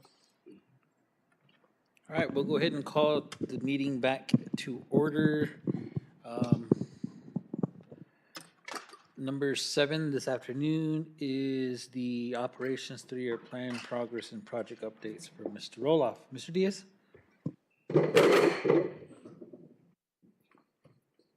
Batteries on died off. Yeah. President Buendia, members of the board, and members of the community, and Mr. Boa, thank you for being here. A little bit of background, we had our director of operations that has been addressing not only the needs for the school, but also for our housing. A couple of pieces of information that I want to express publicly my appreciation to Mr. Bola. He's been seeking additional funding on behalf of the district through the Arizona School Board Facilities Association. And so far, we had about almost $11 million of additional We're fund. probably almost 12. $12 million that is this is funding that is requested based on the needs of the district. It's not part of Impact Aid. It is not part of the MNO, management and operation budget. But it in the last 4 years, 4 to 5 years, Mr. Roloff has put a plan together in bringing the district from in need of repair to a level that seeking a level of now maintenance. There was a lot of funding also added over the last couple of years to ESSER with the intention that that funding it's only it was one-time funding, but nevertheless it building with the infrastructure, something that is going to last over many years, also saving money in the district over the long run. Having said that, please help me welcome Mr. Rolla. Let's give him a hand for being here on the Sunday for sharing the baby Mr. Rolla, take it away. Okay, this is, excuse me, this is, been our updated, I updated it again. If there's any questions, let me know. I don't know how far you want me to go in depth on it again. I know we've talked about it probably at least 6 times now. I can tell you that the secondary school is about 95% done the roof right now. We have a bunch of transformers that are going to get replaced on the roof. And while they get replaced and brought from the roofs down into the buildings, the roof will get finished, and that's why it's at about 95% done. The intermediate school right now is probably maybe 75% done. It's weather pending now. A lot of it's weather because when it gets cold, they can't doing the finish prep on the roof and painting the roofs, the final coating and stuff like that. Plus, there's a bunch of transformers that have to get moved from there down into the actual building. And we also did have a transformer go out that was inside the building 2.5 weeks ago or so. That was for, that runs the kitchen part of the gym. So that was another ask of the SFB, and they did grant us that. I think it was like $20-some thousand plus that they did give us that to fix and replace or repair that transformer. So that one will be coming. It was ordered last week, and it takes time for that to come in. So that was some more added monies to the overall money that Ruben was talking about, $11.5 million. We are still looking at doing the weatherization did start at the school. I don't know if you guys have been there. They've done some painting, but because of the weather, it's been colder. They haven't been able to finish some of the painting or complete a lot of the painting. There's a lot of doors that are going to get replaced, some windows that are going to get replaced through this weatherization grant that we got. It was like $1.3 million. We are working on hopefully finishing the remaining buildings in here for the primary school. Remember, we only did the gym building roof, so we still have the other buildings remaining to do the roofs over there. So that we're asking money for that still. That's still on the docket. The weatherization at the primary school and the weatherization at the secondary school. Any questions? Feel free to ask. I did update this, when it was completed, how much time is left. Which one do you want? The top one, top one. Or I'm sorry, that one right there, yep. So you can go to the fifth one down. So like as you look, it says completed December 2024. That's the HVAC that we did the ESSER money funding for. A total of 12 units were replaced at the high school, 68 were replaced at the secondary school, and 59 units were replaced at the intermediate school. And then the remaining funds, I'll go back one slide, sorry. It says waiting to be invoiced since project is still completed. So it just got completed. So now we're just waiting on them to send us the final invoice, and that's the $429,000 that's still existing. And once that's paid off, then that ESSER money, and I think it came from Impact Aid, will be closed out. You go to the next one. Thank you. You can go to the next page. That was the gym building that we did and was completed in 2024. And that was $341,000. Next, please. And this is for the building roof replacement. This is the primary school. This is the money that we're asking now for the state. That's why it's to be determined. And that'll do the remaining roofs of 100, 300, 600, 700, and 800 building. Remember previously, before I came like 7 years ago, you guys did the 200 and the 400 buildings, the classroom buildings. You did those remodels with money from the state, so that is not included in that. Next, please. Intermediate school roof replacement. This is the one where it still is weather permitting. You could tell that the roofs are done, but then they actually need to physically coat them. So when they coat them, if you look to the right up the wall, the parapet wall where it's white, that will be the same color as the whole roof. It would be pure white then. You can go to the next one, please. And this is the canopy replacement. So the canopies, we won't start these until once our heel has finished completion of the intermediate school, because the way the canopies are set up, to get onto like the library where it's in the middle of the school over here, you got to go onto the canopy roof to get onto the library roof. So the only way to make sure that the library roof is complete, because they don't want them stepping over onto the canopy roof, because the least amount of traffic up there, the longer your roof's going to last. So that's what we're waiting on with this.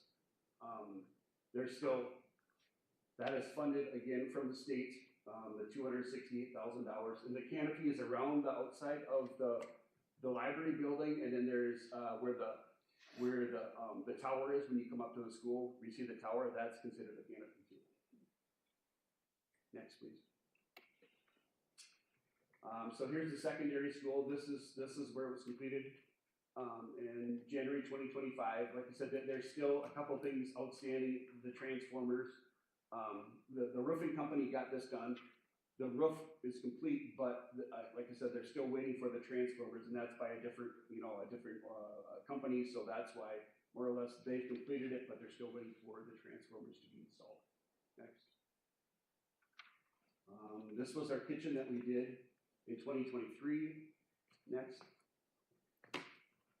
And then the intermediate school building weatherization. So this is where the 1 point, and now it's up a little bit more than that, the funds that we got, because they did some change orders and stuff like that. But that's where they started in September. They started painting some of the stuff, pressure washing some of the stuff. Over Christmas break, they did some pressure washing just to clean up some stuff, fix the outside walls, and now they're really going to get into where we're actually replacing doors, windows, full painting of the underneath the canopies, full painting of the walls. Anything that's above the roof where there's a parapet wall that you don't see, that'll all get patched in and repaired. So there won't be any water infiltrating into the schools anymore. So the weatherization will complete it, and the roof will complete the where it was water leaking before. Next. And this is where where we're still asking for money for the primary school.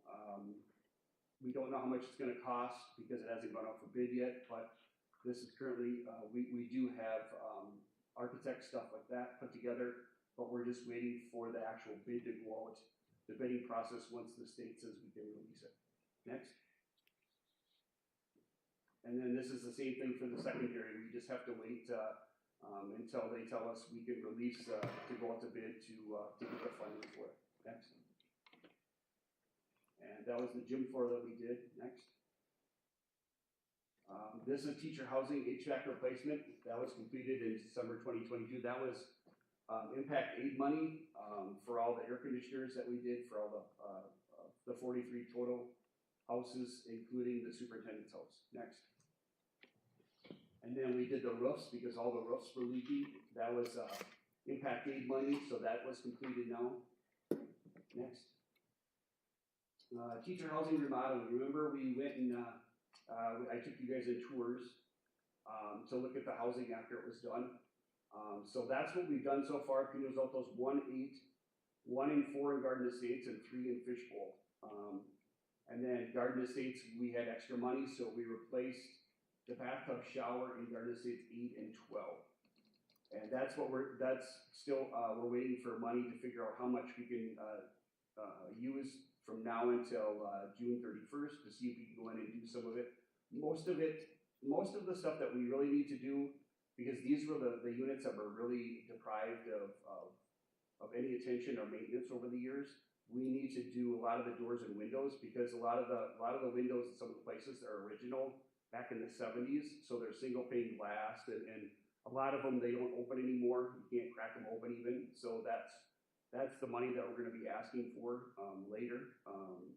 Once finance says we can use this much money to complete the remaining windows and doors. So we won't really go in depth like we did for these projects on these houses. Next.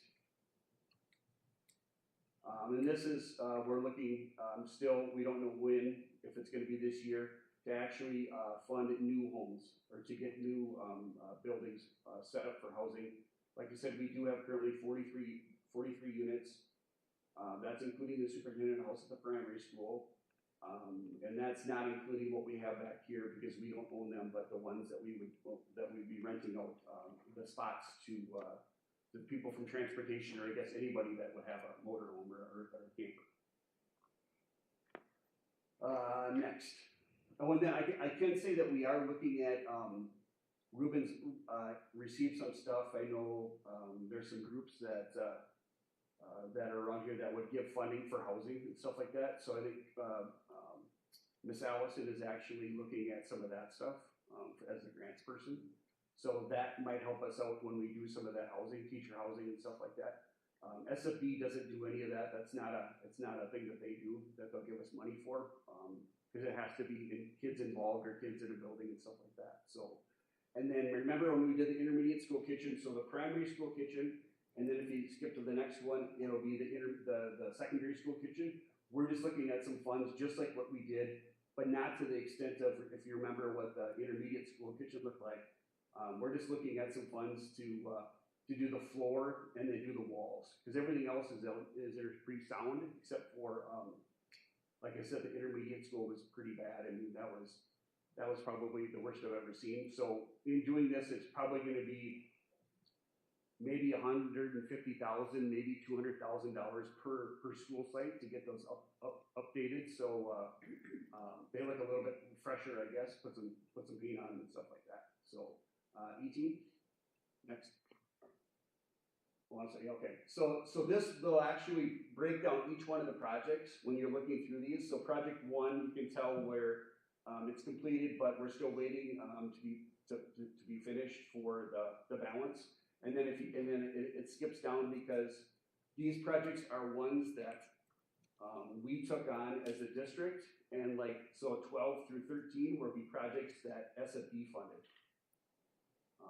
So if you want to break it down instead of looking at the big forms, that's what we put together here, where it says impact aid, teacher housing, and stuff like that. Next. And if you scroll through these would be the same thing. So alternative school, transportation, this is all stuff that we're looking at doing that needs to be done. I know they want some extra stuff at the alternative school. They would like a couple areas over there. Transportation building, we need to do some coating on the roof over there. The stage curtains, the gym wall pads we need to fix because the kids damage them. The restroom building roof coating, that's the building that's right behind us. Put coating on that because the metal leaks. Next. Windows district, so district-wide, we're trying to update the windows, window blinds, because a lot of them don't have window blinds on them. And a lot of this is what do for health and safety, or not health, I'm sorry, for safety. When there's like active shooters and stuff like that, so they can actually, shut the blinds so people can't see or intruders couldn't see into the classroom. So this is what this would be for. A lot of it is a lot of the higher windows when you go up through, like if you go to the primary school, in their cafeteria, they have high windows, and in their gym they have some higher windows. So if we in theory put blinds on these, it'll help us save, especially in the summer with the sun, because it's so warm in there that it's killing our electric bills. So, and then the playground shade replacement, that is the cover at the intermediate school. We already did the primary school shades on that playground. And then this is purchase landscaping rocks around the schools. We're trying to figure out how we can come through and put down felt and paper so we don't have to go back and pick up weeds and stuff like that. So actually make it a little bit more, curb friendly when people pull up or when parents pull up and when you're walking around campuses. Like when we toured, was it Casablanca? Is that what it was? When we toured that, remember how they had, I guess Vaughn was there, how they had the areas all cleaned up, and it was either turf or it was, or if it was rock or colored rock, how they put the colored rock in the ground. So transportation building heat.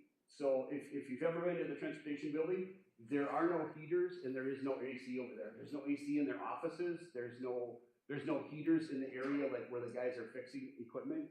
So when the mechanics are there, pretty much if they keep the doors shut, it might be a little bit warmer in there. But that is something that we should look at. And I know like the trust has said the same thing to us when we did our tours. Hey, you need to get these guys some areas of heat and actual air conditioning, so when they are working, they're not going somewhere else. When they're getting hot, they can go cool off and stuff. Next, please. So this is like paint. Remember when we the last couple of years we painted the inside of the primary school, we painted the inside of the intermediate school. We haven't really done anything at the high school, so this is breaking down areas of the high school. And the only reason why it costs so much is because the gyms are big. The gyms are big, auditorium big.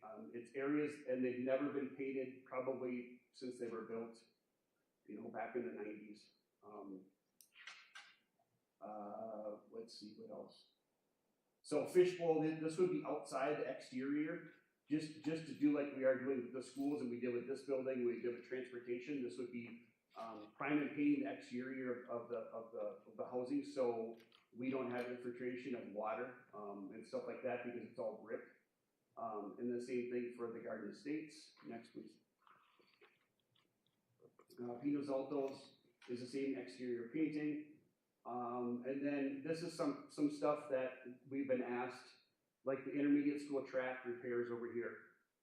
Back when I got this price, it was like $158,000, $160,000 to go in and just make it back up to where it's more presentable and usable for the track and stuff like that, for the track club and for the high school teams. And I know like the community uses it a lot too, so that might help out there.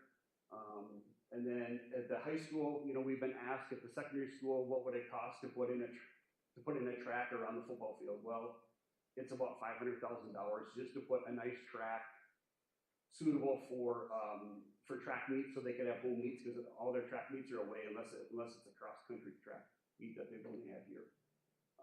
Intermediate school parking lot update. That's this parking lot that's right out here where you see where they put cones up in the morning and stuff. That would be again to put a curb around the corner, so it would keep the kids confined. So when they would come in, they would walk across pretty much right past the cattle guard. They would walk across a sidewalk that's marked. They would get on a sidewalk, and it brings them all the way, curves them all the way up around, and then it brings right them to the front where the front of the intermediate school where they would cross over, where the pretty much where the stop sign is right now. And then cabinet replacement at the primary school. This was one of the schools that we didn't do, and a lot of these cabinets are like in the library, in the main office building. We did remember all the ones in the classrooms and stuff because they were pretty much the worst of the worst. So that's what that is. It's just cabinet replacement at that school. Next, sir. I think that's it. Oh, that's it. Okay. Any questions? For all these projects, what's like a total estimate? Did you get a? Oh, well, just a guesstimate? no, well, when we did this, when I got those estimates from a lot of these, because they're ongoing, Yeah, I think it was, I guess we can add. yeah, no, I have a page somewhere Alright. that me and Allison and before it was Christina, but now it's Bettina, Like but Monday or Tuesday email. yeah, yeah, and I have, but like those numbers are like way beyond old. They're not old, but with as much as changed in the, I mean, every 3 months there's a change. Yeah, Okay. so, If you do, just send it to us and I'll send Yeah. it to the board. Questions from the board on the projects report?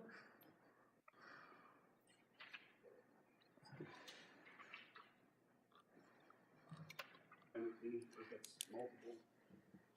I know Ms. Aggie Park, she's also dying to give you guys the floor, so I know we need to plan something Yeah. in the near future. Okay. Ms. Pence? On here, it has like the 3-year plan, the structures. Yes. So you do have a priority list based on safety first for this coming, or for the remaining of the year, or for the new year? For right now, we've done some stuff, but I'm waiting for finance to actually say, here's the money, we just need it allocated for some of these jobs. And a lot of it is still like the curtains, the stage curtain at the intermediate school is one of them, because it's so old. We did do, the one at the high school, we had it cleaned and, we had it brought in and sewn up and fixed, but the one at the intermediate school is so old that we can't do that. We did buy one new a couple of years ago for the primary school because they were holding a lot of events, and you guys have probably been to some of their little plays and stuff and their musicals. We did that one because they're using it a lot more than the intermediate. But at some point we have to do the one at the intermediate because it's not cold anymore. It's having issues and stuff like that. We do have I haven't added it in there, but I know like the fire alarms, we're all cool, okay, straight across the board. We just did them over Christmas break. We went in and did all the testing and stuff, but the one at the intermediate school, because that panel is a panel that we took from the high school and brought to this school, because instead of buying a new panel, they had so many extra panels. They had 5 panels when I got here at the high school. Now we're down to 3 panels. So 2 of them we took out completely. 1 of them we relocated it to the intermediate school, because in doing so, we didn't have to buy a fire panel that would cost tens of thousands of dollars. But at the intermediate school, when a fire alarm goes off, if you go to the primary school or the secondary school, it actually physically tells you the room so old, the smoke alarms, that we need to update them with new smoke alarms. So that's going to be another thing that we need to throw into having them come in and just replacing the smokes. And that'll program them when we get the new smokes, it'll program to the new panel. So we'll be able to tell you exactly where the fire alarm is. Because right now, it could say the 300 building, but you have to go around and look at every pole station and look at every smoke alarm. It doesn't put it into an actual room or an area. It just says the 300 building. So that is something that we have to do on our own, because it's considered maintenance. It's not considered because it works, in the state's mind, but it doesn't help us when there's issue, or there's a fire alarm that's full, or because of the dust we've had the last couple of days, the fire alarm has gone out there. So changing these two better to a better smoke alarm, it'll take care of some of those false alarms that we just had. Pretty much, like one was at 5 in the morning and the other one was at maybe, I don't remember what the other time was during the day, and that was during school, which compromises school time because the alarms are going off and they're not supposed to be going off there. Yeah, for now. Miss Anna? Yes, ma'am.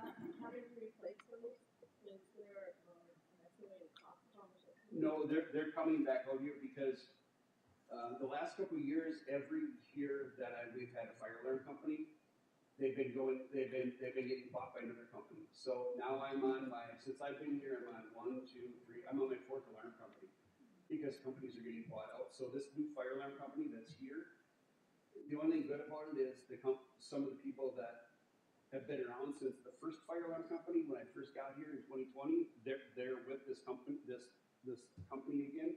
So they're going to come out and give me a price of what it's going to cost to do that. You know, they're saying maybe we do it over spring break or we just wait till summer to do it. What is our local deal on fire marshal? Is she a doctor? Since I came monthly, we do fire alarm drills at each school. And the fire department does show up. It usually hasn't been her lately because I think she's very busy doing the construction projects that they have up in Phoenix at the casino. So I've been working with their captains more or less. Once in a while, the battalion chief, but they come in when we do our fire alarm drills. So we do them. We have walkthroughs with them because they're going through a change, or they did go through a change. So now I was told the 3 captains that are here right now will be here for the next year because they were going through a captain, they were retiring and stuff like that. So now I'm getting those new captains up to speed on all of our schools. This building, the admin building, transportation, and operations. And you work with them? Yes, ma'am. Yep.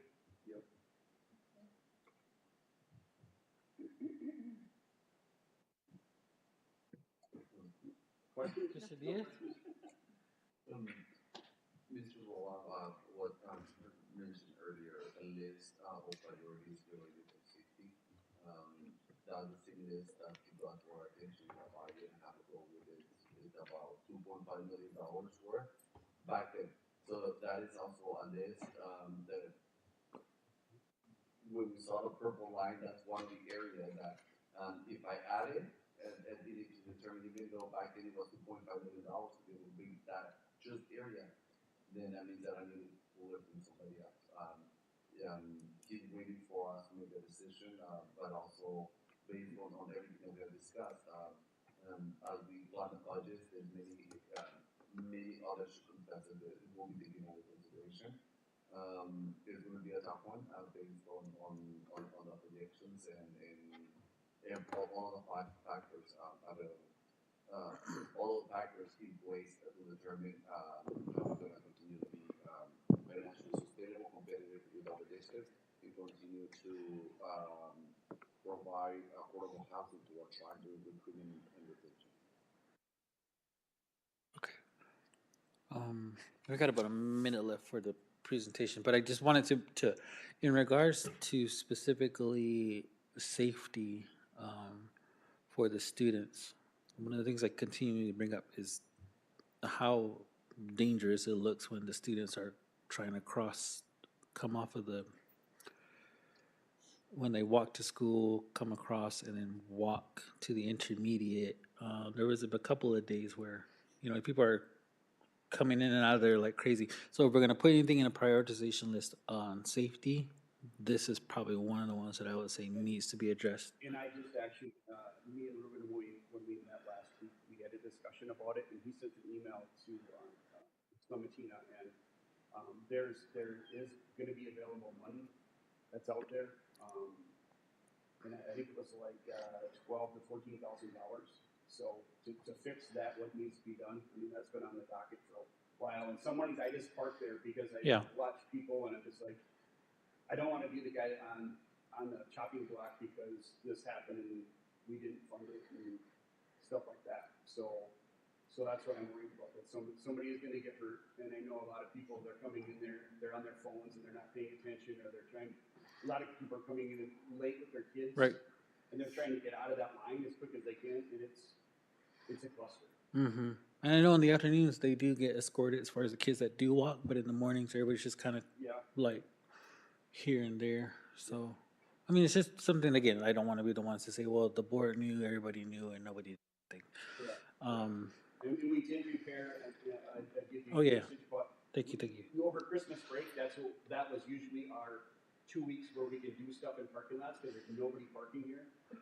We did have, asphalt bags, so we did fill the bags, and I went and bought some more again, but we just have to do it when there's nobody around.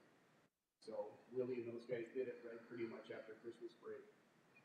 They filled up the holes that were in the. All right. Any last minute questions, comments? Oh, sorry. Go ahead. I haven't really noticed yet, I mean, lately, but the marquee, on that side, I see it lit up at night. So here's the deal. I can tell you on the marquee.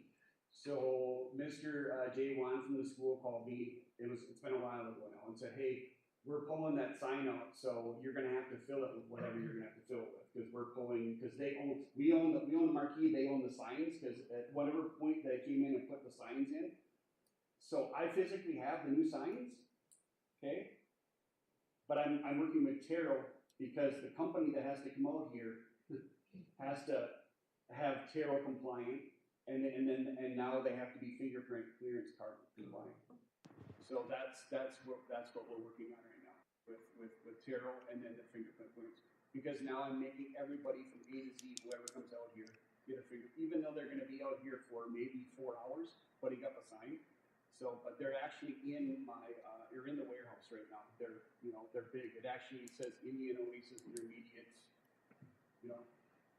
So, but they're nice. They're white, and then they have the road runner stuff that's on there. So that's what we're waiting for, is Terrell and stuff like that. And a fingerprint clearance stuff.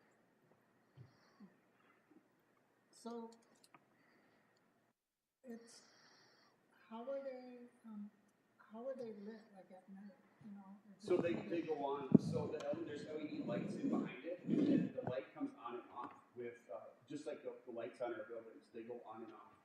There's not a timer. We took the timers. I got rid of all the timers when I first got here, because the problem was, as much as the power was going off, every couple minutes it was screwing the time up. So then our timers would be off like hours. So then when it would get dark, they wouldn't come on until like an hour later. So now when it gets dark, so if you see sometimes like the last couple days, last week when it was really dusty and dirty, the lights run on the outside of the building, because there's sensors. When it gets to a certain darkness, the sensors kick on and the lights kick on. So that's how those light up.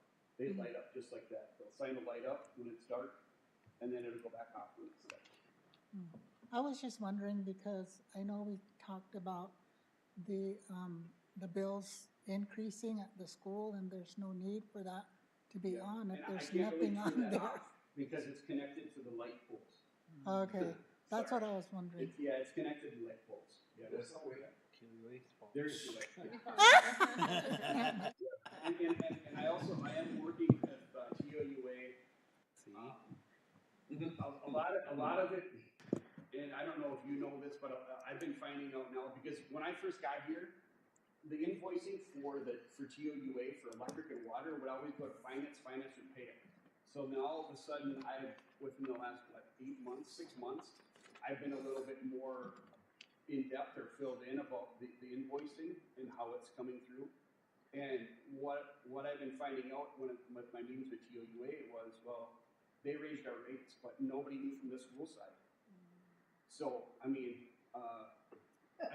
that was water. Water raised their rates, and what happened was, it was pre-COVID, I guess. They started raising the rates. This is the story that I've been getting from people. I've never been, but they started slowly raising rates for electric and water before COVID, and then it sounded like they stopped because of COVID, because of people not working and stuff, and then they raised their rates. So at one point, I was told anywhere between 16 to 18% that we did get an increase of stuff. So it's not like we. I only hear this from bits and pieces from people. I've never really sat down in a room and actually pulled people apart and asked them totally. But I know that I've heard that from Joe Meese, from Brian, from over there, and now from Ross, is the water guy that I've met. And I know like our EcoBees that are behind you, that thermostat, when you guys leave, like this weekend, I turn them on because I know you're gonna be here for a certain time. But when people go away at night, that all shuts off. Like the classrooms and all the schools, because people thought they were just running, they're not running. They get set back around 3 o'clock every day when school gets out. So from 3 o'clock until 5 in the morning, the heat rises, or the cooling shuts off, and the heat goes down. So we haven't been, it's because of, if you look at the last, in 2016, I think is what Clementina pulled for me. So from 2016 to now, if you look at it, I think it was like 300 to $400,000 or so average per year, and now within the last couple of years, we're talking this year, fiscal school year could be $800,000. Um, I'm sorry. No, just, no. I was just gonna say that, when as a resident of cells, when the water rates increase, we get notice through the mail, that the water rates are going to increase. I would think that that's happening with entities of the nation as well. And same thing with the electric. If there's an increase in rates, we get noticed by mail. And so I guess as an employee, because it's come to my attention that I need to question that and see. And I guess what you're saying is Brian, who is our general manager, has actually said that this is happening, the increases. Well, I got that from Joe. Joe said in the previous, so it sounded like it started before COVID, and it slowly was like a 2% maybe here, and a 3% here 1 year. But it was supposed to catch up to an amount of like 16 to 18% total. But like I said, I've been getting bits and pieces. I haven't really been able to get a full. And like I said, remember, I never received any of the invoices. It all would go to finance. So it's Sherry and Clementina, or would have been Christina would have got. So if they would have got any mail or saying, hey, we're updating, because like when I was where I was previously, I would get all that stuff and then I would know because then we would as a finance department or in operations, we would say, hey, this is going up. We need to up our thing, and we already know that it's upcoming. We haven't changed any of our usage. In all theory, it should have went down because we put in new equipment, but it didn't because out of the blue, when I found out, well, we raised your rates and everything else, and I was like, So when you say Joe, that's the Joe Meese, yeah, junior? Junior, yes, ma'am. Oh, okay. That's the person that talks to me really directly about anything. Okay. And I guess it's good that, And I think it was more the water, not the electric now. The water was the one that was the increasing one. yes, because Joe isn't in charge of the water. And that's how I found out about the increasing of the water, But I know I was also told from somebody else that no, electric did go up too, but I don't know what that amount was. And I guess you would need to sit down with the actual supervisors or department heads of TOUA and get that straightened out, because it's not good to hear it from secondhand or others who are not directly involved with those increases, so that it gives you a plan as far as finance and operations here at the school. Because if you've done everything to change the equipment to bring those things down, then why is it going up? So. Here's the last little tidbit I can put on that. So after I started compiling all this, and I went out and I said, hey, here's the deal. I said, I need to know where every meter is. So I knew where the electric meters were, but I didn't know where the water meters were. So in doing this, I found out that there was a lot of there's a lot of water meters that we were just getting a monthly charge on. They weren't actually pushing water. They weren't, you know what I mean? We were getting so the water tower back here, we were getting a charge per month and have been for, you throw a number out there, 20 years. Yeah, so that's a little, So that one's been disconnected now. So now we're not gonna get a monthly charge. 20 years times it was like $150 to $300 a month.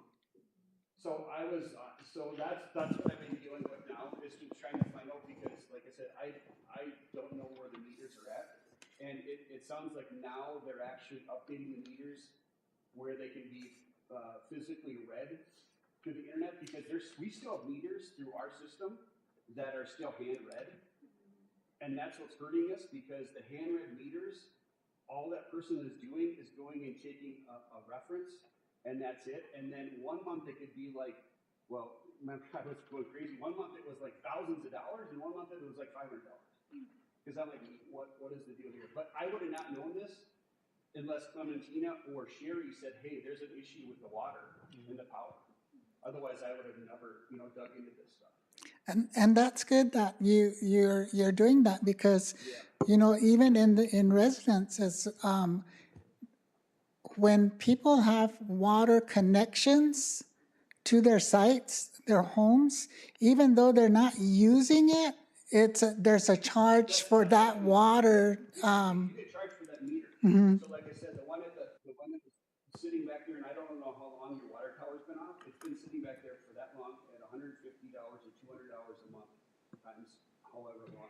Yeah, so it's good that you're doing that, because you need to call and tell them to disconnect those so that you won't get charged. Yeah, well, because some of the staff said, well, they should have been disconnected, because I guess a couple of years ago, you guys they were slowly updating the meters to readable meters where it would come through and not be handing them. Well, they were still on the chopping block. And then when Coy retired, because Coy was my main contact, whenever I needed something, Coy would get to me. And now I think there's been a couple now of Coys so far in the last 2 years or year and a half. They've had somebody come in, so now I'm working with them to try to figure this out. But like, all those meters should have been updated with digital meters that read when they drive around, and not just this month was this, because some of the meters, one meter was 3 feet deep under dirt. How did the guy read that meter? You tell me that. Yeah. One of the things I think that would be good practice is to really run almost an audit every year on those types of connections, even for solid waste. Who knows what they're billing us, if they are billing us, and sometimes their accounting system is so archaic that Yeah. we're getting billed for something that, hey, you guys don't even have a bin here for that amount. So I think it's just good practice. I would say, this is what I would tell any kind of business owner: hey, call us. When I used to work at TUA, call us. We'll run how many numbers we're billing you for. You tell us whether they're working or not. We'll disconnect I them. started doing that now, because now, within the last, whatever, 18 months or whatever, there's been multiple people that were in charge of solid waste. So Yeah. now I've got to the right person again, because before I had the connection, but then that person left, and now I had to figure out who, because there's a lot of times where 2 weeks straight we don't have trash picked up, and I'm calling, Right. I'm saying, hey, the school needs trash picked up. Our truck broke down or something, but we're still getting invoiced for it. We're still getting, and then I've also reached out to them, because I said, hey, you have to start putting lids back on that are broken, and you have to do it immediately, because the crows are coming, and they're pulling out trash that don't have the big lids on them, or if they're not behind fences, the horses Yeah. pull it out, and it's all over, and then it's hours for my ground staff and custodial staff to clean it up. Okay. Sylvia? No, I was just kind of curious to find out if I know that I have a elderly discount. I don't know if they have business rates. Oh yeah, there are business rates. Yep. Oh, okay. Yep, I've seen all that. They've sent me all that. There's business rates, but you got to remember, we're gonna get the brunt of it, because they want us to pay it, and they want the homeowners to pay less. Yeah. That's how the business scheme of it goes. So More. yes, ma'am. Yep. And that's why we came in and put better air conditioners in, and heating systems and stuff, and dropped off. And at the high school, we have less propane, because that used to cost how many hundreds of thousands of dollars when we used to fill that 18,000 gallon propane tank up. Yeah. Which I would agree. I mean, I think that I don't. Their partnerships and the information that they're providing. But if we don't have the consent to drop off, then probably I want to make sure that I honor their trust as well. The last thing I wanted to ask before we get more into projects, and I know we're over time, but we had, and I'm sure if you look at the stream later, there was some discussion on whether or not you are still um, providing and or giving the staff currently like all of their professional development opportunities so that they're able to kind of address some of the things that maybe we are addressing for the outside sources. And I only asked that because I was looking at the rest of your, which I don't know we'll be able to get to, and I apologize. The rest of your uh, the rest of your presentation, which is the other sheets that you have in there, was some proposals and some considerations for maybe different positions and or different or consolidation of different positions. But what I wonder though is that if we're going to be using outside sources for any kind of maintenance or routine actions that maybe the staff can be taken care of, but just haven't gotten the training to do so yet. Is that in the plan, or has that been in the plan, or is that something that we need to be mindful of? That as we're looking at not only trying to help to support the projects that you want to be able to do, but also shore up any expenses that maybe we can do without. I just wanted to see what your response would be, whether or not. I mean, if outsourcing is the way to go, then of course we can always look at companies that could probably do that. But if we want to have staff on hand that are able to maintain and keep and do all of the things that maybe our outside sources are doing, um, I wanted to hear your response to that. In addition to that, I don't know if or when we decided fingerprint clearance was necessary for those for things like that. Because if that's going to be up, it needs to be done. And then why, if in that interim, is there not some sort of waiver possibility that we can allow you to make the determination on as say as a board in our authorization standpoint for these projects to say, so long as they're directly under his supervision, this is what they're doing and they're leaving and that's it. I mean, I'm just putting it out there because I think that Ms. Vance brings up a point. Why is it on if it's just going to be all? My understanding is Oh, Terrell wants Well, fingerprints. it's not terrible. So in your policy, I'm sorry, I think Ben, you might be able to pull it up, but Ruben probably has it. But the state mandated for our audit that fingerprint clearance cards are done through contractors. They're already done through us.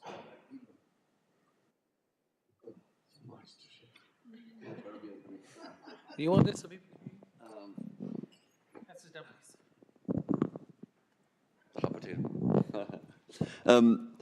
I'm gonna let Ross to share.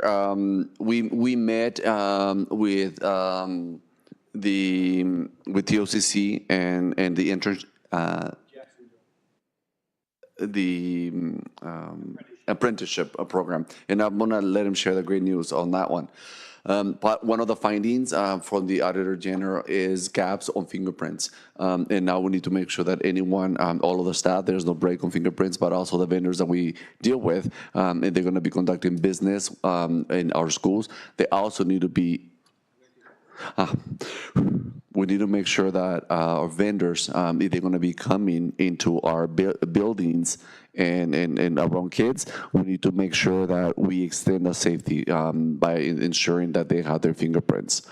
And then there was another question. There was what are we going to do in terms of professional development, the fingerprints, but there was another item that I wanted to respond that you also asked. If you don't, no, okay. Well, go ahead, Ross, if you don't mind sharing about first. We met with their apprenticeship program. This upcoming Friday, our staff, 5 people total, will be attending their trainings. So it'll be every Friday, pretty much until the end of June, and then we'll start another one up again back in July. But they will have training anything that would do with plumbing, they have carpentry, and they have electrical. So, and like I said, I've showed them, our staff, some of that stuff, but our staff's, because if you remember, we had 5 maintenance guys and we went down to 2. So now this staff that's come on board now, they have experience, but they don't have full experience as my previous people did before. So that's why we're sending these guys to some of these classes to get a little bit more, because I wish I could clone myself and have multiple people with these guys to show them. So I try to show at least 2 of them so they can at least interpret and show the other guys, what's going on. Otherwise, we wouldn't be able to keep up if we didn't do and what we had done previously, I guess. I would say the other thing I was going to add, maybe this is what Mr. Diaz was going to respond to, is I don't know that, and again, it's not. I understand the Auditor General and what their recommendations are, but at the expense and at the to the detriment of what we need to have done, sometimes that process just takes too long. And I think if we know they're going to be here for X amount of time, I mean, if we have to go back and look at it and whatever we need to do, but if they're going to be here for 4 hours, is that really absolutely necessary? And I get that they want to have that in place. I'm not trying to say we're trying to sidestep it and not trying to have these things be important, but again, with a monitor or a liaison or someone who's going to be observing as they're working for that X amount of time, I don't see why that would be an issue. And those that we know are going to be on site, on buildings, on campuses, absolutely should have those clearances.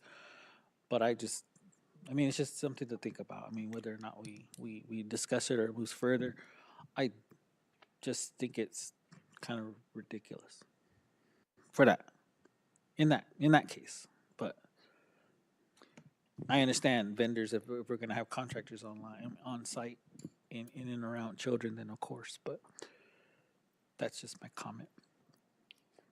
Thank you, President Buendia, and I will look into it. For now, I need to make sure that I comply with what the Auditor General is requesting us. One of the advantages is Taro, they've been in communication with me with every single vendor as well, and asking for also guidance. So I'm very appreciative of Taro and strengthening our relationship. Also, that I want to add I also want to give a shout out to the apprentice program, because in such a quick turnaround, we expressed what are our needs and what kind of skills we were looking for. And with a really quick turnaround, in less than a month, they put together a program and they said, this is how we can support you. And they give us an incredible rate so we can train our staff, which is locally, and also important. It's just as important that our staff will be able to have a certification on those areas that we're seeking as well. I was thinking that too when we were talking about the apprenticeship program, because I know sometimes they're actually soliciting for projects that their apprentices can work on, and maybe that may be an opportunity for us to share or like drop the cost down, provide them with something that they can do. They do the resources and do the man hours and have all of that. So I think that'd be something to really look. Yeah, we talked about that too. Okay, good. Can I comment to your comment? Go ahead. I mean, I agree, but yet on the other hand, I think, safety-wise, I think that's a good requirement, only because we have a lot of children and students on campus, and you never know. I mean, we've been getting these reports, at bus stops and whatnot. It's just, I don't know. I just feel that it's just more safe that we are monitoring that. Okay. Who's paying for their fingerprint? They are. They are. Okay, good. And it's like 3 to 5 weeks out. Because it's the government or the Fed, you know what I mean? That's why it's 3 to 5 weeks out. Okay. Well, then I guess I wonder then if it doesn't make it more sense to just have a select amount of vendors that actually do have that on hand rather than look at new ones and waiting on that. I just think it's Yeah, and there's best practices, I guess. There are still a lot of vendors that won't come out here because of 1, Taro, and 2, fingerprint cards. I mean, Right. but the fingerprint card was added in within the last, year or so, but Taro is probably the biggest one that some of the vendors won't come out here. Yeah. Because it's a lot of paperwork on their side that they have to complete and stuff like that, but. Which I will say limits us, and it also allows a monopoly of individuals who know that they can get around, and they will charge us what they want because they know that they can do it. And Well, that's why I don't they like. can't to that point because it's on a cooperative. They have to use our cooperative still. Because I've seen us get gouged, even at the district level, for things that people know that they can get through Taro, so they're going to charge you because they're the only ones who can do it. Because the same companies that we use, the district uses. Right. Roofing, it's the same people. It's a scam. Okay. And then the last thing I just wanted to drop on you, because I really haven't been able, because we've been shuffling and we've been hiring people. This is currently what we have now as our org chart for our department. We're still, we've slowly hired a couple grounds people now, but we're still short 2 grounds people out of 7. So that takes a lot, especially now coming up with softball and baseball fields that need to be done. There's stuff like that. And everything else. And then the maintenance side, like I said, we did have 2 and now we just hired the last 2. And that is my org chart as of right now, I guess. I think above all, I know that we've tried to express, I know I've tried to express the gratitude I think that we have for your effort and the above and beyond service that you've given and shown the district and especially been able to give a facelift to much of our campuses and for our students above all. And so I just want to say thank you so much. Board members, anything else for Mr. Rolla? And then you skip to the next one. This is what I was asking to have additional. These are like the grounds. If you look at the biggest thing is if you look at the primary school, the only reason why we're trying to get somebody added there is because that school has more toilets than the secondary school and the intermediate school put together. Because you got to remember, there's a toilet in each classroom. So cleaning wise, they can't keep up. 2 nighttime custodians cannot clean that school completely in detail because there's so many toilets. And throughout the day, there's little issues with kids and stuff like that. So that's one of them. I know Ruben has put together a plan, hopefully for that. Remember a couple years ago, for Chris, the custodial supervisor that we have up here, we brought him in. The next thing is to try to get somebody as a maintenance person to take the day-to-day off of me because I meet with them day-to-day, the maintenance guys. I don't have to meet with the custodians because Chris does, but the maintenance guys. And that would be getting rid of one of that maintenance position that we had that's still not filled. And we've gone through the numbers, so there is monies there. It's not bringing any more money into this loop. And then if you look at the top person, right underneath me, so this is something that a lot of school districts have. And this would be sort of like, I would be the principal, this would be the assistant principal, because daily, I can't keep up with everything. So this is somebody that would try to help me out as an operations, if it's a manager, supervisor, whatever. They would actually help me out to do the day-to-day stuff, especially with all the meetings that I have. I have to do SFD stuff, I have to do, and since I've been here, I haven't really gone to the state level. They always invite me to go to these meetings, like everybody else does. But I don't have, a full day, because driving up there is a full day for me, just to have a lot of these meetings. And I know if I did it, I would probably be able to get more money from the state on some of our projects, but I just don't have the time to do that. And every time there's a construction job, I have to meet with them 5 days a week. So this is what I'm asking for.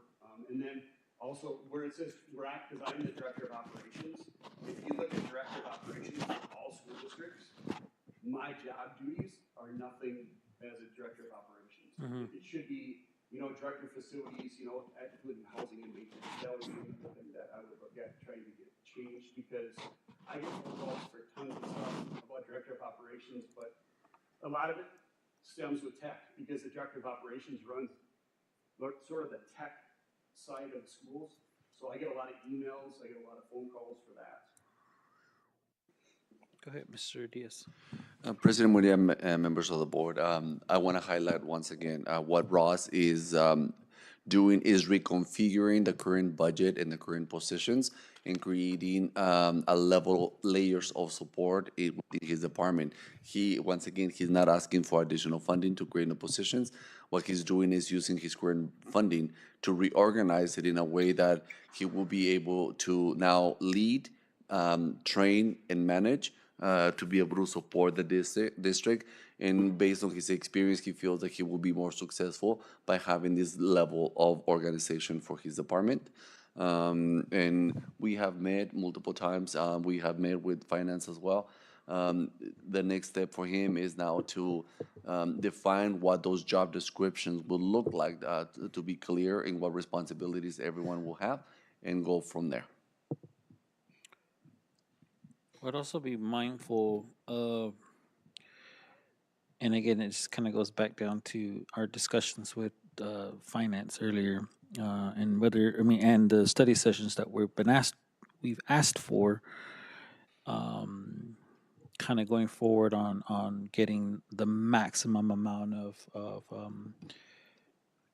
bang for our buck when it comes to not only hiring community members, but engaging them with professional development, understanding, and maybe that is something that kind of gives them a little bit more of a, gives us a little bit more of an edge when it comes to.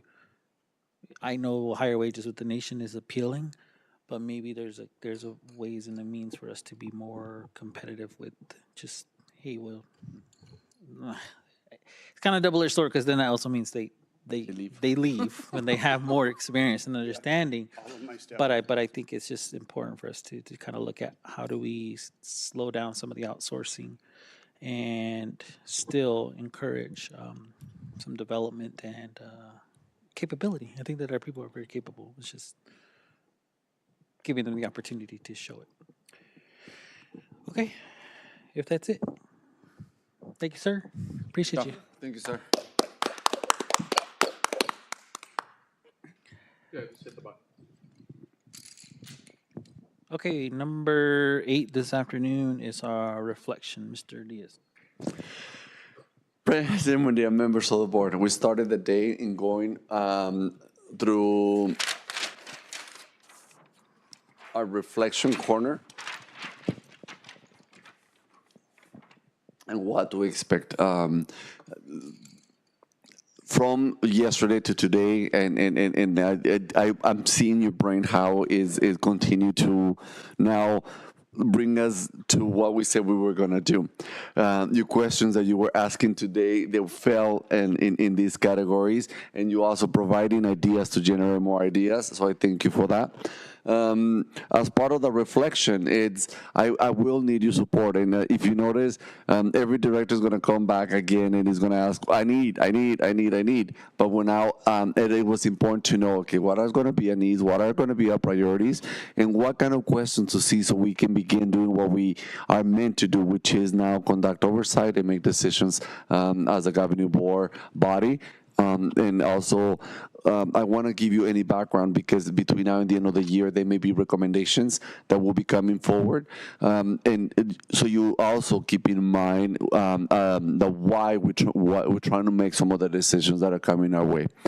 I'm all open for any. What was your big takeaway from today? What was your big takeaway from today in as part of your reflection before we dismiss? If that's okay with each one of you. And I see Ms. Miguel is raising her hand. Thank you, Ms. Miguel, for volunteering yourself. What is that's coming in and running, landing and running at the same time. So what's your big takeaway?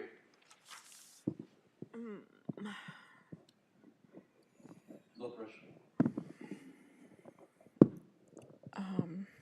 So I think my big takeaway from today is mostly just how we as a board can continue to work together on the goals that not just the I guess like the schools, but as far as an operational entity overall, can work towards the goals that we have, because it just really takes everybody to make those goals happen. Thank you for raising your hand, Ms. Vance.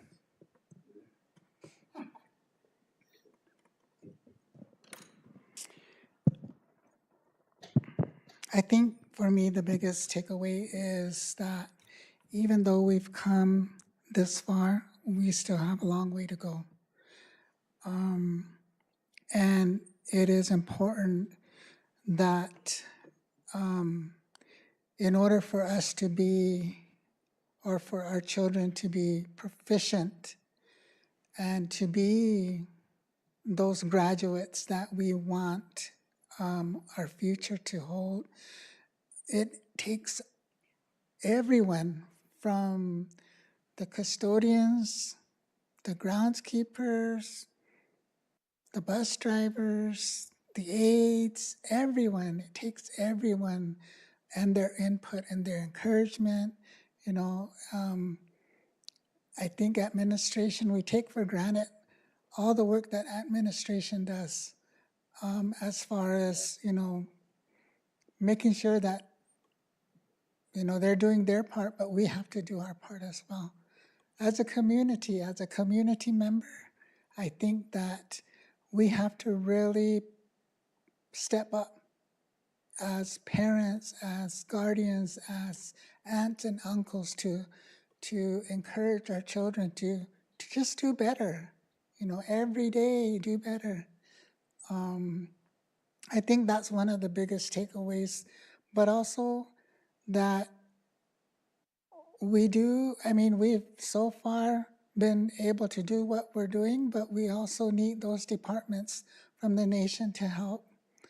And I think that's one of the things that's is going to take a lot, but it's going to be good for us. And when I say us, I mean the nation as a whole. So, you know, that's one of the biggest takeaways that I have from this session. Thank you, President Wonder. Yeah, I feel like the largest takeaway from today is genuinely the I think the pride that I have in this board, our time, our effort.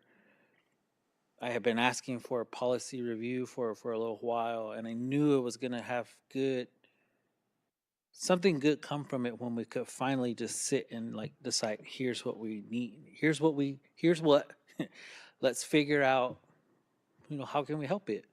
And I think that we were genuinely provided really great um, suggestion, solution, plan, idea that we can actually have a really good impact on the overall effort that we're trying to do. At the same time, give the support to, as Ms. Vance has mentioned, and as I'm sure everyone else will talk about, is that we take for granted a lot of the background work that we don't see. We are quick to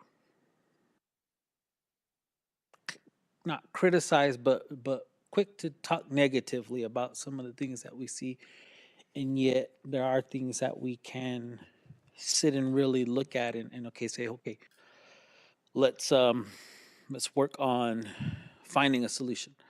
I agree that the work on this from the board as a whole, I think in this new school year, and if we're going to take the set the tone and the expectation the way that I feel like we've talked about in this retreat, in this day especially, then it's going to really take all of us together to say, okay, here's and stand by it, um, and really press on the nation for support and help.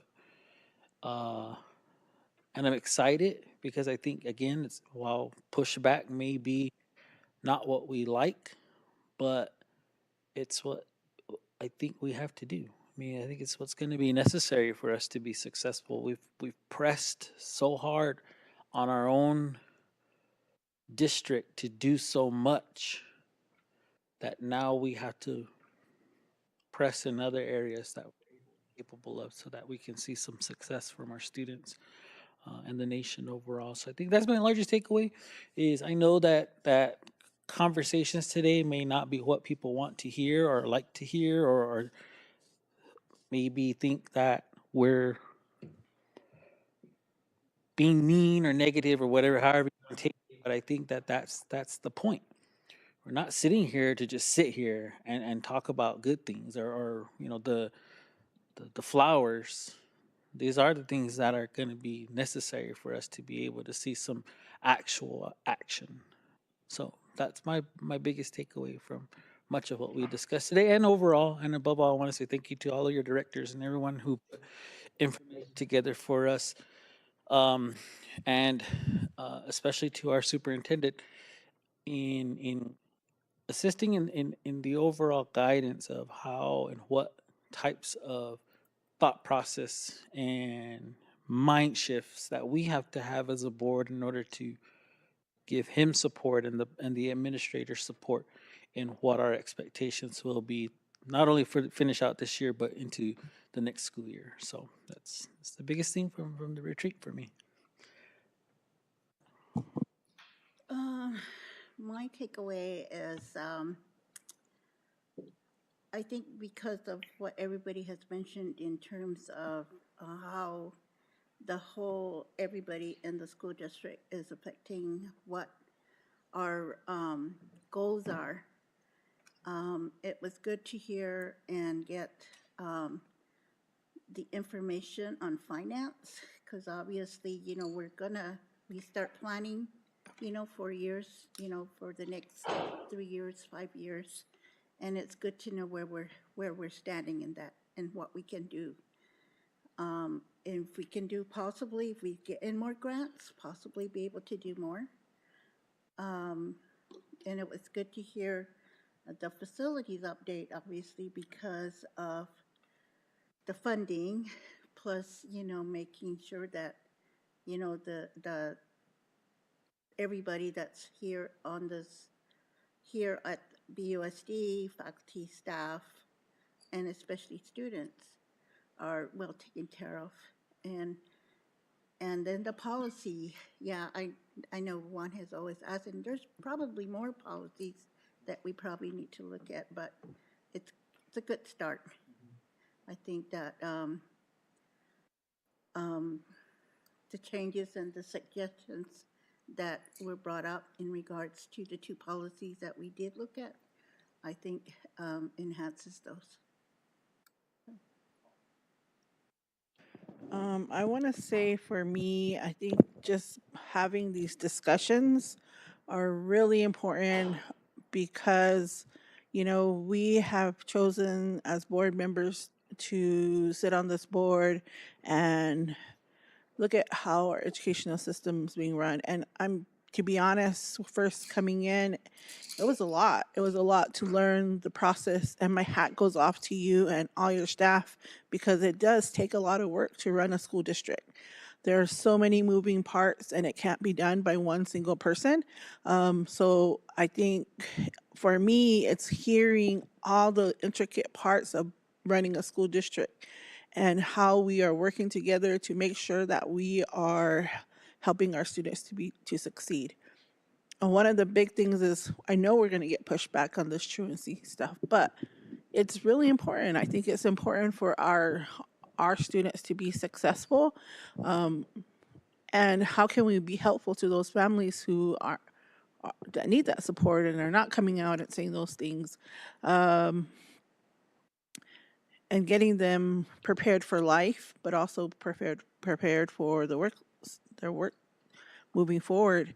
I don't know. It's just been really interesting to sit here and listen to a lot of the stuff today, like the past 2 days. I do appreciate that we get the opportunity to learn, because I always learn something every time we come here, like every time, and I am very appreciative of it. Thank you. President Woody, on behalf of the students that we serve, on behalf of the teachers, and the staff, I want to thank you. I never been a superintendent, and we're learning together on this path. And we want to show you, like you said, all of the moving pieces, and for you to know that we acknowledge our present, we acknowledge where we are, but we also looking what's going to happen next quarter, next semester, the next 3 years, the next 5 years, so we know the decisions that we make, the impact that are going to have. You don't get paid for this. And I want to thank you for the amount of time and commitment that you are supporting me with and our children, not only by attending the meetings, but also attending twice a year the retreats to build capacity to support you in getting the information. In addition to all of the demands that I make from my governing board, and please join me here, join me there, please, I need a video, please, now I need a writing. And you have been nothing but supportive despite of the other duties that you have on your regular days from a day to day. Thank you for also allowing me when I need that time to give you information and not putting me on the spot. It gives me also the confidence on giving you the best information. We I believe that based on the reflection of today, it shows that we continue to be more focused, and that we're becoming stronger by learning our strengths and areas that we need to improve. And I believe in a 3-year plan. As you can see, that 3-year plan it gives the flexibility, but it more than anything is give us guidance in what direction we need to go. It needs to be updated based on how it will be we will be improving, but we're the process and the stages we're setting in place to reach each step at a time. I want to thank you for also being open to see things differently. As at every single retreat, I try to provide and share and welcome the governing board with a different framework to start looking at information so that we can see it. You all bring a different perspective, but you have something in common. You're here because you love the kids and you're invested in and you're invested in the future generation. On behalf of the organization that we serve, I cannot be any more proud. I know there's other districts that may be challenges between the superintendents and the governing boards and the communities. On my end, I don't take that for granted. We may disagree, we may have different points of view, but at no point I feel that we're not supporting our mission. I do feel that the strength or different perspective is what is going to continue to make us better. So thank you for your support. Thank you for your time. Thank you for your commitment. And I wish you guys nothing but success for you and your family. And thank you. I wish I had a much better word than saying thank you, but I right now I just want to say from the bottom of my heart, thank you for being great partners in education.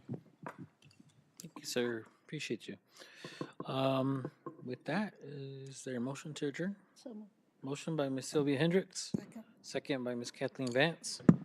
All those in favor of the motion, Juan Bonilla, Mosapo. Kathleen Vance, Sylvia Hendricks, Masapo? Anna Marie Stevens, Masapo. Jessica McGill. Or Motion carries. It's 1:49 p.m. We are adjourned. Thank you.